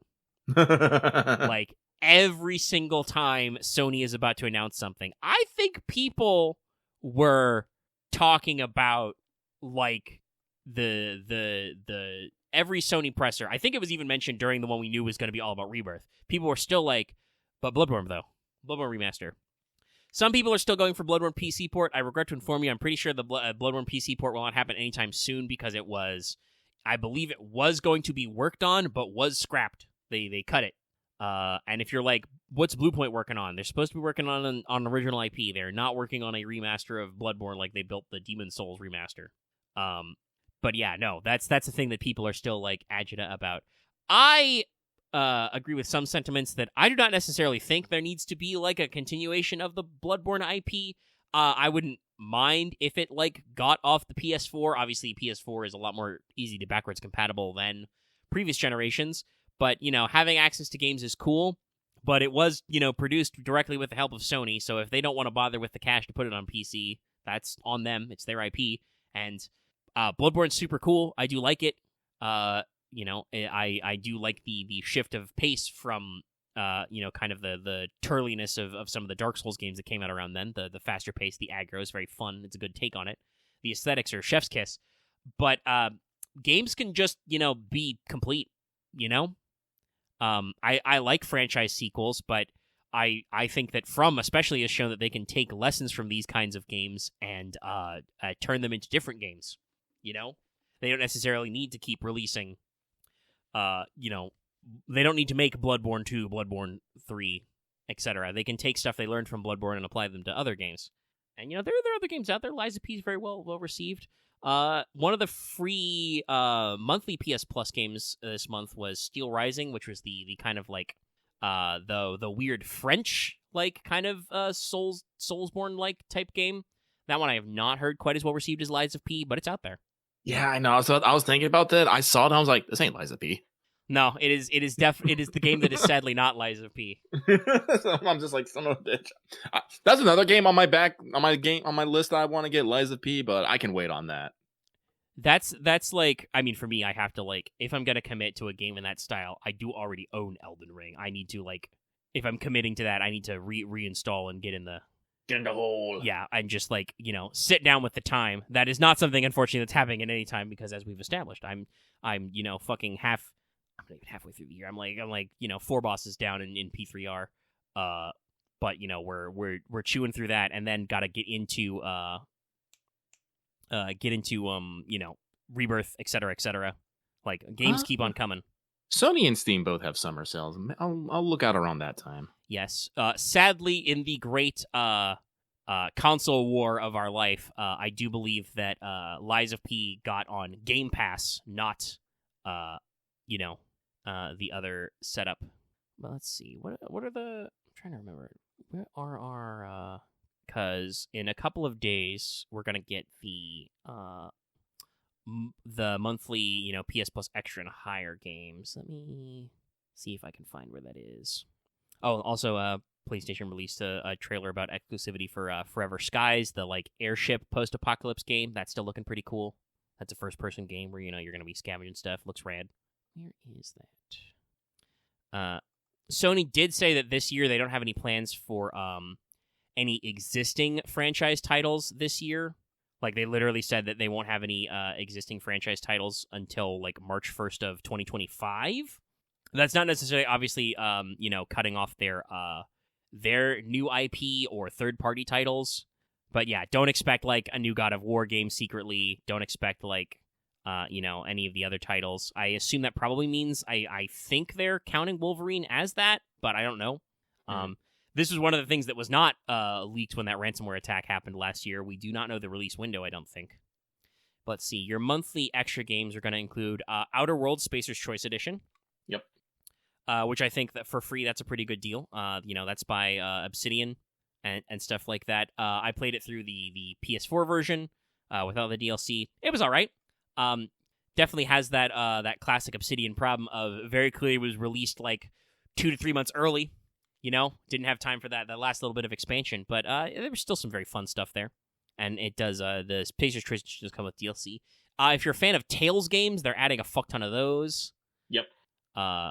Like Arise, Zestria, and then if you're in the premium tier, you get to go all the way back to Tales of Symphonia Remastered and Vesperia are in that list as well. They're also releasing some Lego games. Assassin's Creed Valhalla is finally hitting PS Plus. And also, I'm personally excited about this just because I'm me. They're releasing another deck-building, card-battling roguelike game called Rogue Book. It's by the guys, some people who developed some games, including Richard Garfield, who developed Magic the Gathering. And I'm just like, cool. I'm going to get bored one weekend, download this game, play like 100 hours, and then never play it again. I mean, yeah, I'm talking about it. It's becoming free, Axe, on your PS Plus Extra. Looking at you, Slay the Spire. I was just bored one weekend. I downloaded that game, and I think it was one of my monthly top games last year. Crazy shit. But yeah, video game's cool. Void Crew update. Let's see. It's a little late, but if we wrap up now, the show's not super long. I might be able to do some voiding. If people are up for it. I don't know who's around. Is Loth alive? Is he one of Void Crew? I don't know.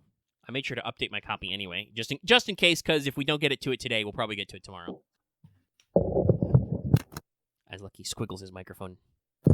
No, it does not look like Loth is alive right yet. Okay. He'll be alive eventually. Yes. Well, I'll just this episode will not take too long to crux. We're at just under 2 hours raw time. But yeah, we can probably, if we don't have anything else coming up, wrap it in here. Talk about stuff we're streaming, Metal Gear Solid, other things, working on 14 stuff. Oh, I should say the guys. I finally got around to. I've been doing a lot of stuff in the firmament, just falling through many, many quest lines for things. I assume these were all originally these were released in stages as the Ishgardian restoration occurred, but since that's already happened, it's just like a conga line of blue quests to go through. Mm-hmm. But I did actually get to the diadem and wandered around in a loop and did get like 20 minor levels from that, from just doing one full loop to see what it's like. So, we're working on things. Well, on the one hand, I'm very confident that at the very least I can, take my gatherer abilities into whatever cosmic exploration is, but definitely makes me very, very interested to see how that's going to end up being handled. We can build an amusement park on the moon. Maybe there will be whalers there. Wait, shit! If fishing counts, literally whaling on the moon. You do carry a harpoon. God, if I have to fucking spearfish on the moon, they'll do it. I know they'll do it to me. They'll get me. But yeah, I mean, we've talked about this, so it's not that surprising. But I've definitely found that gathering is very relaxing and easy to do in Final Fantasy XIV. You just make sure to, if you're too low level to auto sneak, you make sure to manually turn on sneak, and you just wander around and poke stuff. And with all the EXP you can get, there's so many fucking buttons. Yeah, I know the Sidereal Whale exists. It's just like I said, there's so many funny opportunities that we can get there. But yeah, there's a lot of fun things going on with restoration and working on stuff. So I'm chipping away at things, feeling that stuff out. We're still fishing. Mm-hmm. We're doing some dungeons and stuff. Yeah, we're in our 14. We've been hitting the Bozja off screen as well.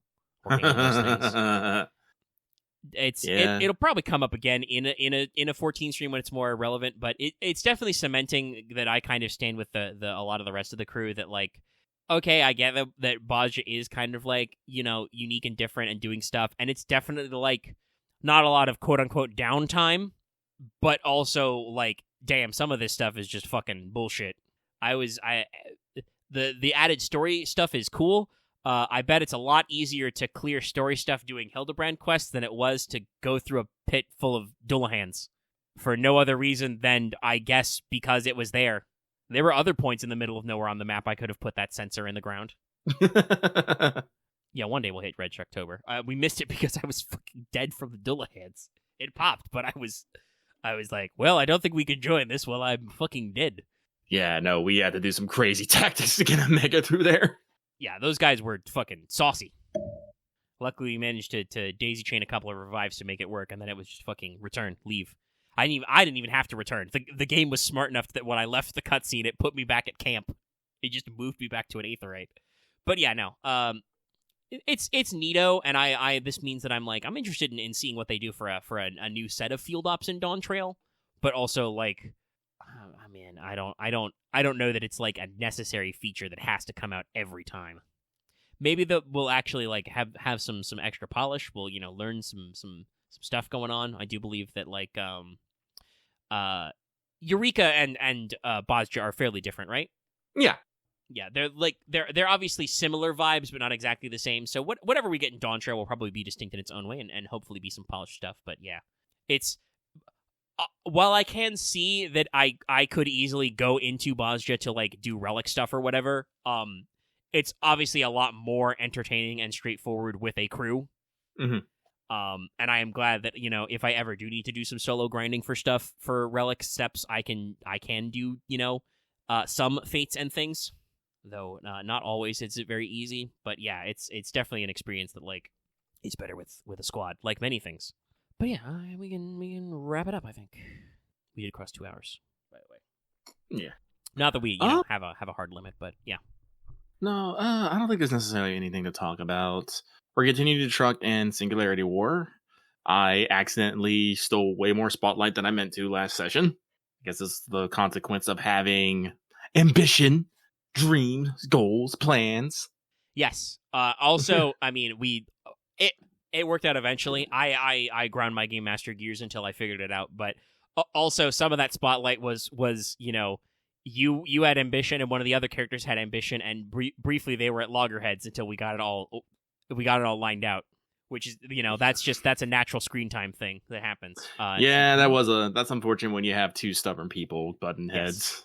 Like I said, I eventually, it took me a while of brainstorming of like how to diffuse this, because I don't want to necessarily get out of character. I mean, Oh, Oh, no. I'm gonna be real. No, that was me doubling. I want to do a bit and then double down. Yes, you started a bit, but Dallas also is especially as role playing is a stubborn character, so it turned into a thing, and then you were like, which is a very lucky thing to do, be like, oh, okay, you're gonna negate my bit, you're gonna anti my joke. No, I'm not. I'm definitely digging in now. Yeah, I will not be ignored. And then I'm just like, okay, yes. all right, This is gonna work this out. Right, hold on, wait a minute. This is why I wrote about fixers. They are supposed to be smart people who coordinate business. One of them will realize that there may be a slight moment here where we're not communicating about stuff. Because characters do play some stuff close to the vest. Yeah. No, but as always, I am excited for Singularity War. It is pretty much the highlight of my week. I'm gonna be honest. That's why you guys might not have been realizing, but since I have not been working, I've been slowly trying to like non-verbally like make us go longer, try to keep us going. And have had a few longer sessions. Dallas has to duck out every once in a while because he is on a time limit and he has to be quiet. And technically, so is Axe, though. He's not always. Oh, and doesn't have Monday, so we'll see. I know that we actually had a shorter session last week because Dallas did have to dip, and we got started a little later because Aaron's work sucks and made him work on the Super Bowl Sunday. So there was a little bit of time coordinating stuff there, but yeah, hopefully we can have a nice long session because we can do a job and then also follow up. Yeah, I'm excited. Aaron in chat saying Super Bowl Sunday is not a holiday. No, it's correct. It is not officially a holiday, and it's a normal Sunday. It's a normal Sunday, but very excited. Mega's been working on certain things. I saw that he put spec work in there, so if your characters are skilled enough, they can just make money. Yeah, it's my ultimate, head empty, no thoughts. How do I make cash when we're if for some reason you've got some other character doing some business and they're like, yes, I'm going to hole up in my workshop for a week and build a van out of scraps. And you're like, well, shit, what the fuck did the rest of us do? Spec work. Oh, I'm just trying to feel burnt out on Singularity War? How? I am only more jazzed. I get more jazzed every single session. Like, I have, gone through, my XP purchases for, the past 2 sessions for, several times. Especially when Omega put in this is my rifle talent tree. I was like, oh no, this is sick. I want it. Yeah, that was the result of some brainstorming about how getting characters their own, iconic weapon options, and I figured out a way to do it. I admit in the past couple of sessions, I don't think Odin's had as much of a go-around. We'll get some stuff in there. Yeah, I think, like I said, Aaron's been talking about this too, how they feel like they need to get some ambition, direction with their character. Because I do think that's like me. Like, I think I've talked about this, about how certain people have certain play styles. I am a very active player. I will pursue my goals very actively and in game. And unfortunately, it makes me sort of larger than life in game, as I pick directions, act upon them, make new plans, and go on and on and on. People who are not necessarily good at vocalizing such things, or usually don't have such thought, will often feel, what's the word I want to use? Put on the wayside. Not because of actually any inaction on their part, just because when you stand, it's like a match. It's like a match standing next to a bonfire. Just because I am so big with all the stuff I want to do, it makes other people feel uncomfortable. People can get boxed out a little bit, and I've learned over my years of game mastering to always be ready to pivot to the other players and go, okay, he's talking about that. What are you doing? And sometimes people are like, okay, here's what all I got to do. And then other times people are just kind of coasting on stuff, and I definitely feel like some of the guys are feeling a little more the need to get a little more proactive, and I'm like, yeah, that's fine. Give me some stuff. I have a lot of loosey goosey stuff in my head, but definitely the reason why if Claymore's getting a lot of screen time in this is because you, Lucky, are that great player who just you're sitting behind the scenes thinking about what you're gonna do next session in the middle of the week, and when the balloon goes up and the clock is ticking, you are like, okay, I'm in it. Here's what I got to do. Here's what I've got going on. And then, we'll go back and forth on that for a while. And sometimes I've got a lot. I know you said that actually you were you were surprised about how much time you took up, and I was just like, well, that kind of naturally just happens when you're pitching these things to me, you know. And like I said, like I think I mentioned this. My intent for that game was just to square away Onigashima and then just let everyone do their stuff. But like we actually had like 3 things for Claymore. I was just like, oh, so I was like, well, we're in it. Yeah. Like I will say, I really do enjoy the scene that we had with the Kumagai family. It's like that. Like it wasn't a full on social conflict, but it had that, you know, that social conflict feel. Yeah, like, it was. People were speaking, you know, kind of like jovially and respectfully, but also there was definitely an like as I think I even mentioned this at one point when the scene was nearing its end. I was like, you'll notice there's a reason why Lucky and I are being very careful about how we phrase things. Like we're trying to get through some stuff. I think you did okay, you know, getting pitched some intelligent stuff.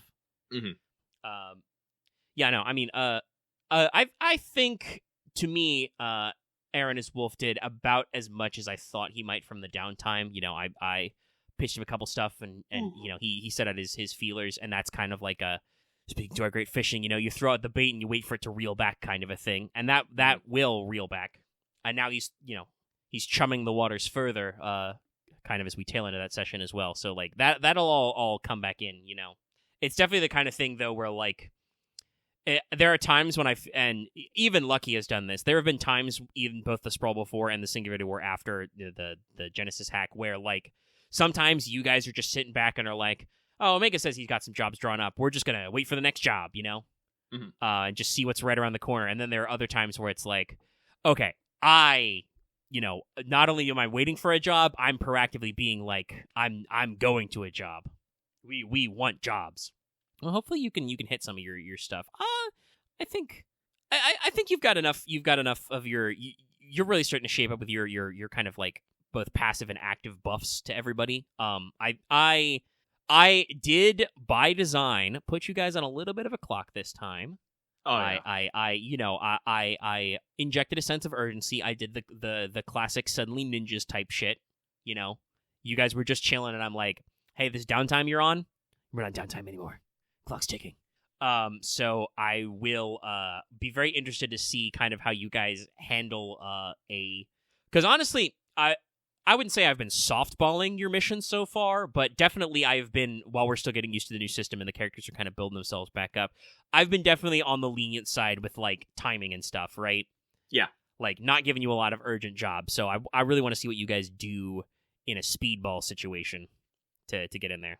My plan is right now get a Dropbox and we're not going to go in guns blazing because you did say that the swap meet is happening that day, so we might try a little bit of stealth. But if not, I'm gonna bust my way into the server room, fight everyone who resists me, throw this person into the Dropbox with a rebreather and an O2 tank, and go get out. Yeah, maybe still a helicopter. I don't know, but yes, there'll be a lot of violence and a lot of probably people screaming. Most likely the enemy. And I want to say this because X brought it up. From what you've given me about your plot, yes, I have ideas for how to bring that stuff up, but I think this is a thing we've discussed specifically about the Singularity War. You've pitched some arguably very, like, high-level stuff. It's going to take me a while to churn that out. Like, Claymore's coming to the forefront now is very simple because, and it still took me, like, just to for you guys to feel in a, like, me and you guys to feel in a comfortable enough place to pull the trigger. It did take us like 10 sessions before I like finally got real in on like, hey, here's a directly Dirk related thing. I'm fucking throwing it at you like a spear. In that case, you definitely may want to explain that more because I'm like, it's definitely the way you've pitched this. It's not that like I know that you like Odin thinks of it as a personal thing because he's looking for his mom, but like you made her related to AI research, which is like one of the deep, dark mysteries of this setting. Yep. Oh, you mean the Dirk stuff? It might be more interplaying with deeper stuff than you thought, but than you think. But also, yes, it's a very the elevator pitch for Claymore's relationship with Dirk is very simple. It started as a joke, basically, of like there's one guy in the Blades who betrayed you. What's he's called? Well, he's called Dirk because that's a type of knife and is similar to saying dick. He's just a penis, bro. That's like that's a lot simpler to be like, that's just simple revenge, right? And, it was a great cliffhanger for our Sprawl series to be like, Dirk calls you up and blows you up, The moment you said you would have Claymore be blown up to be reborn as a cyborg, I was like, locked in. There we go. I know exactly how this goes down. If the dice do something different in the session, that's fine, but this is like, we're in there. So for like Odin and his mother's situation and stuff, like that's definitely like, okay, I gotta churn that one a little. I gotta chum the waters. I gotta get you guys in a position where it makes sense for you to kind of get in there and stuff,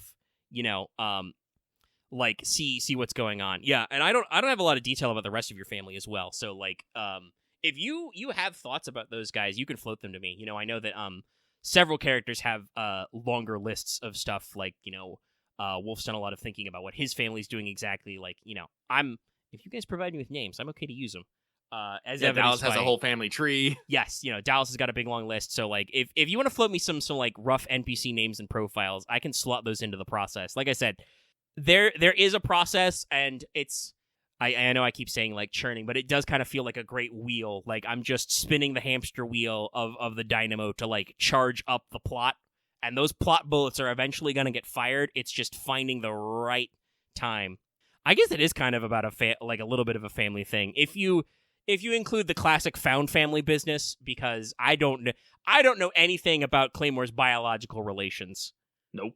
And as you heard from Lucky just saying, nope, I don't think that matters to Claymore. But nope. He does have a crew, a clan, a group. So, there's still some stuff there for sure.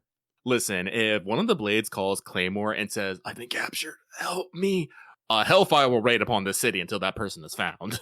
That's the kind of person Claymore is. Yeah, no. So like there's definitely a lot of like going back and forth. And there's a lot of every character's legacy is really tied up in the Singularity War. It's why, like I said, I'm definitely shipping you guys off to like, half flooded, blown up Tokyo or something. Like I was actually going to talk to Aaron about that. I was actually talking about Aaron about that, about how he feels about his family and actually going back to like Japan and stuff. Because like that's the war and that space is like such a big marker for all of you. I'm like, we got to go back. We got to like look at some of this stuff. No, like because I do like Wolf as a character, because I think he's an interesting I wouldn't say foil, but an opposite of Claymore. Like, Wolf isn't shy about killing, but he's much more respectful and honorable about it. In a way that Claymore somewhat scoffs at. Claymore is one of those people who will not. He doesn't say the ends justify the means, but he will use what means he can to reach the end. Yeah, Claymore is. I feel like Claymore as a character is like, violence is violence. Like why do we why are we putting stuff off the table? If we're fighting, we're fighting. I'm gonna use everything I got. Yes. As opposed to Wolf, who I don't know what the word, like, is respectful and honorable and about that whatnot. He's got a lot of restraint for sure. Restraint is definitely a thing I think about. Wolf. I don't know what it means, Axe, but I'm using with the one that is commonly known. Yes, I think that's just a Axe fact. So no, I would definitely like to go back to Japan, because that is, like, as you said, that like there's so much wrapped into that, and I find this hilarious. But I do often find myself butting heads with Aaron's characters over like different lines of thought, and I personally do enjoy that, because I do think hallmarks of great RP is discussion and conflict of interests. So having someone that I can be like, no, that's fucking stupid, and not be Dallas, because unfortunately I think Dallas just says shit to say shit sometimes. Yes. So it's Dallas a little harder. And that's okay. Like that. Like Dallas has done some very good stuff, and I think Dallas likes to have fun with the group, but I appreciate his ability to be in character. Like when I role play that phone call Dallas's character gets from Mother, like that puts the whole table in a different vibe, right? So it's everybody's got some stuff going on. So no, like I'm not burned out on Singularity War. Like, I can go on for much longer. But I will say I have not forgotten Jinsekai. Porter still lives in my head. But the thing about Porter is, it's like we've like, oh god, how many sessions? Like, I think we've done like 40 sessions of Something like that, yeah. It's a lot. We did a lot of role-playing. We did a lot of role-playing and stuff, so, like, my characters, and the thing about Porter's character is, Porter's characters is already fully realized. Like, there's nothing deep about Porter. What you see with Porter is exactly what you get. He's just a big jovial pork that likes to help people and bang women. That's it. That's what he likes to do. And yes, our last published episode of Gensakai is Undying. That is number 41. So, there's nothing like really for me to think about with Porter. I can like basically step into Porter's shoes any time. Like, I still got a couple things on his to-do list because I still need to make the special feather fan for the wedding, and I need to make a couple of pretty present boxes for the paired malas that he's met. But that's basically it on my to-do list for Porter. Everything else is just whatever comes in the next session. So I don't really necessarily have any big thoughts about Porter. Yeah, I have big thoughts about Claymore. Yeah, there's a lot of stuff going on, and like I want to say this as a game master, we let Gensakai go because we did some very intense and hard hitting stuff. I came at you with some moves. We had some fun. And even some big character beats. So even though we didn't like resolve the primary subplot of the arc we're on, it was still kind of a good leaving off point to kind of get to stuff. And I know a lot of people were chomping at the bit to do first the Sprawl and then move on to Singularity War. But like, I sometimes think to myself like, oh, am I gonna lose what I got? And I'm like, no, I could. Well, especially literally, I have the next session stuff up, but like I could literally pick up Gensakai anytime. Like, I know there's still some stuff that in the like the back end I haven't like finished completely fleshing out. There's a couple of like the adversary profiles and a few more things to do in that end, but like plot wise, what I want to hit you guys with, basically where I want to send you and have you explore, while new ideas are kind of percolating all the time. Like I like my core ideas are still like super easy to grasp and pick up and like be ready to cook. Like, I know what I'm ready to hit you with some of our subplots and stuff, so that'll be pretty good. Sorry, this is not a negative, but now Axe is secreting me away game thoughts like Dallas usually does. So I'm like, yes, these go in the tank. No, I understand that. Usually I'm pretty open about my thoughts, so Omega should be very concerned if I actually would message him in private about anything. That means I'm probably going to backstab somebody. Yes, that'll probably be... Which, to be fair, though, you guys would probably know that because it would probably be me, like rotating to another player and going, how much defense do you have? What's your stuff? Would you like to... You may possibly be being attacked. Would you like to dodge? I mean, I don't... The stuff you've got from me right now actually doesn't seem like too much, but also, we are still kind of in a loosey-goosey, so I know you like to play stuff a little closer. I usually, the way I work with players is if Lucky talks to me about some shit in the open, or Aaron talks to me about some shit in the open, like Aaron doesn't direct message me, he'll just throw stuff out in tabletop as well. That's fine. That's when I'm just like, okay, I'll respond to you there. If you slide into my DMs as a player, I'll just be like, okay, yep, I'll keep holding on to that and cook it up until such time it is to serve that burger. And I think that's worked with characters before, some back and forth discussion. Oh yes, Aaron has started planning the return to Benison Island. Is it literally? Are we going to return to Benison Island? It's the second movie, my dude. Of course, we got to go back. Also, I want to say this, X. Don't feel about that if you want to like There's a reason why our top 10 megacorps are top 10. Like Suzaku is. I have literally written in plot points about Suzaku that I can make these guys fight Suzaku if I have to. They have a Black Ops division, which I literally described as not always listening to what, the C-suite wants, so I can, create tension there. Like, these corps are supposed to be big.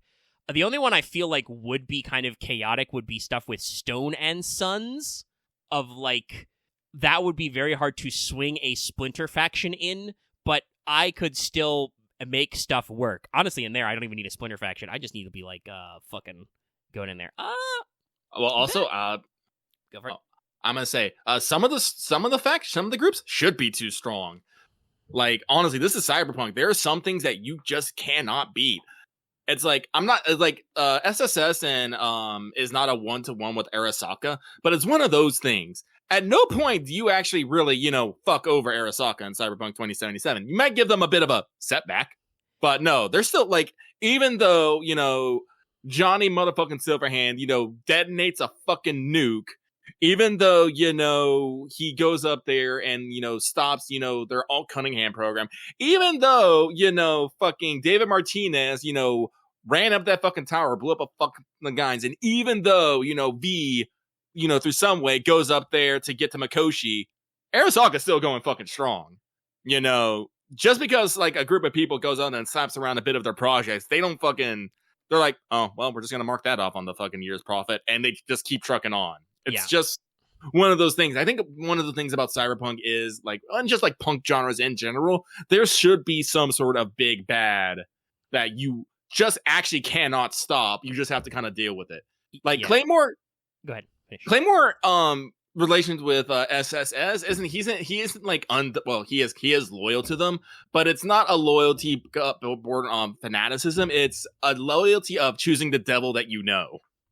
Yeah, those guys have worked out for him, and it's so far, so it's good to keep in. But do not forget that you, because of backstory stuff, you owe them a big favor, and they are just gonna. Like I said, I haven't thought of yet how that's gonna work out. One of these days, they're gonna call you and be like, "Claymore, you're gonna have to kill this guy." Like, that's you. You owe them a big favor. They're Suzaku Security Systems. That's I can say firmly that's what it's gonna be. That bill is gonna come due, and like it's gonna be we're gonna have to punch somebody's ticket, and it's gonna be like we're gonna ask you to punch their ticket. Not necessarily for pay either, but because you owe us. Yeah, that might work because a lot of the exec suite in Suzaku is like what it was either their corporate base or their military base, so like knowing some of those guys would work out. I definitely think that like if you're talking about trying not to feel too much like you're becoming a main character, which I don't think we should worry about too much in this setting anyway, because of just again Dallas has played two separate characters who they're very low on the suite but are part of the controlling family of one of our big megacorps. We're having some fun here. You can have those big connections. I mean, and it's the same as like in 2077, V is just minding their own business and happens to see, the Shogun himself, the Emperor himself, Saburo, get murdered right in front of their eyes and gets Johnny fucking Silverhand plugged into their brain. So, like, one of my favorite cyberpunk or, like, post-cyberpunk stories is Snow Crash. And, like, the story in Snow Crash is, like, literally for the fate of the world at the end. And, hero protagonist is one of the original, coders behind the metaverse in that game and that novel and stuff. He helped write the sword fighting code, and like he doesn't necessarily throw down with the big bad because it is a cyberpunk story, and the iconic villain is a super rich telecom CEO who sits back in his cowboy hat. I don't actually know if he wears a cowboy hat, but I picture him wearing a cowboy hat. But, like, he gets real up in the guts of, like, important people. So that's totally cyberpunk to actually, like, you got to rub some elbows. But, again, if you're concerned about it feeling a little too on the nose with the main character stuff, being, like, having, like, a connection of knowledge but not having political influence because, he's still back in the woods, which is the thing I've written in the fiction. There are people who are still, like, in the woods in Japan, like, fighting scavengers, trying to rebuild infrastructure, or like there are probably some Shanghai Pact guys who have just, gone to seed, as it were, stranded up in the mountains or the island somewhere, and then, command just evaporates and you just go, well, shit, what do we do? I guess we're bandits now. Well, that's the thing about Legends and War Heroes. Like, Claymore's legendary too, but that's not always a good thing. No. There's a reason why. Yeah, I like your role-playing as Claymore in this second phase of being like, you're still big dick swinging, but also you're cautious. You're like, I gotta be careful. If I don't want to. I think I made too much of a stink too fast last time. I don't want to get blown up again. Mm-hmm. But yeah, well, like I said, we'll keep working on stuff back and forth. But yeah, we got in the tank a little bit there. Now Loth is alive and is like I think cooking for us to actually be in a position to void crew. So. We can probably pack it in. We still talked for like 20 minutes about Singularity War there. Yes. This time the new episode is posted. Lucky remembered Thursday while we were playing Final Fantasy XIV, and I remembered to actually like edit all the stuff and do all the details and the hashtags and the playlists and post the audio on Patreon, so you can check all that out. So we'll be slamma-jamming there. Ooh, okay, that's a direction you want to go. Okay. Axe is just feeding me little things, and I'm just like, ooh, yeah. Ooh, yeah, I can work yes, with this. delicious. Eat that up. No, I love reasons for you guys to go places. No, it's like I said, I think that's a goal we've all voiced for this, is that while the San Francisco Bay megacity is like our big setting we've done a lot of development in, like we definitely want to be able to take the game on the road, as it were. Mm-hmm. And I like a lot of that. I'm Dallas said this is kind of like a one-off, but I'm absolutely behind his crazy fucking plan to like go to Texas and steal an airship. And I'm just like, yes, perfect, let's do it. I mean, you guys might want to come somewhere a little closer afield and try like AFES or the Colorado territory, because those are contested, but whatever works. Like, I'd love to take this shit international. But yes, we should probably wind it in. I could use more water, for instance. Okay, all right. Anything else we need to hit the people with right now? I think we got everything. We're brewing. Okay. If nothing comes to mind, then I will just do the outro. So, hey, if you're watching this video on YouTube, be sure to give us a YouTube like and, just generally support the video. You can leave your comments in the comment section down below. I asked you to comment on a couple of things, so comment your comments accordingly. You can also hit us up on our Discord. Link is in the video description and on our channel page. Also, if you're new here and haven't already, please subscribe to the channel to get more videos and streams. Keep your eyes out. We'll be back next week with another episode of Let's Talk FGO. And like I said, that will include the pregame for the Bespectacle Individuals event. I don't think it's super deep, but there is some stuff to talk about. And, there's lots of costumes to unlock, so I'm sure you guys want to hear about that. Mm-hmm. You're going to enjoy those glasses. So make sure you're subbed for that, and make sure to ring the bell for notifications so you know when we're good on that. And, just in general, it's a one a time. Also, hey, consider joining our channel's YouTube memberships for access to membership badges and emotes, such as when you're commenting or replying on our live streams in the live chat. But also, like I said at the front of the show, consider supporting us on Patreon. Get access to episodes early in audio format for as little as $1 a month or approximately $10 a year. At higher levels, you can get access to topic polls and video releases early. And at our higher levels, you can get that little on-air shout-out at the front or listen to the show live every week. The listen live is actually the gold tier, so that's even less than the shout-out for the extra spice. So, consider it. That's everything I got for this week. So that's going to be a goodbye, everybody, from me. So good day. Have a good one, everyone.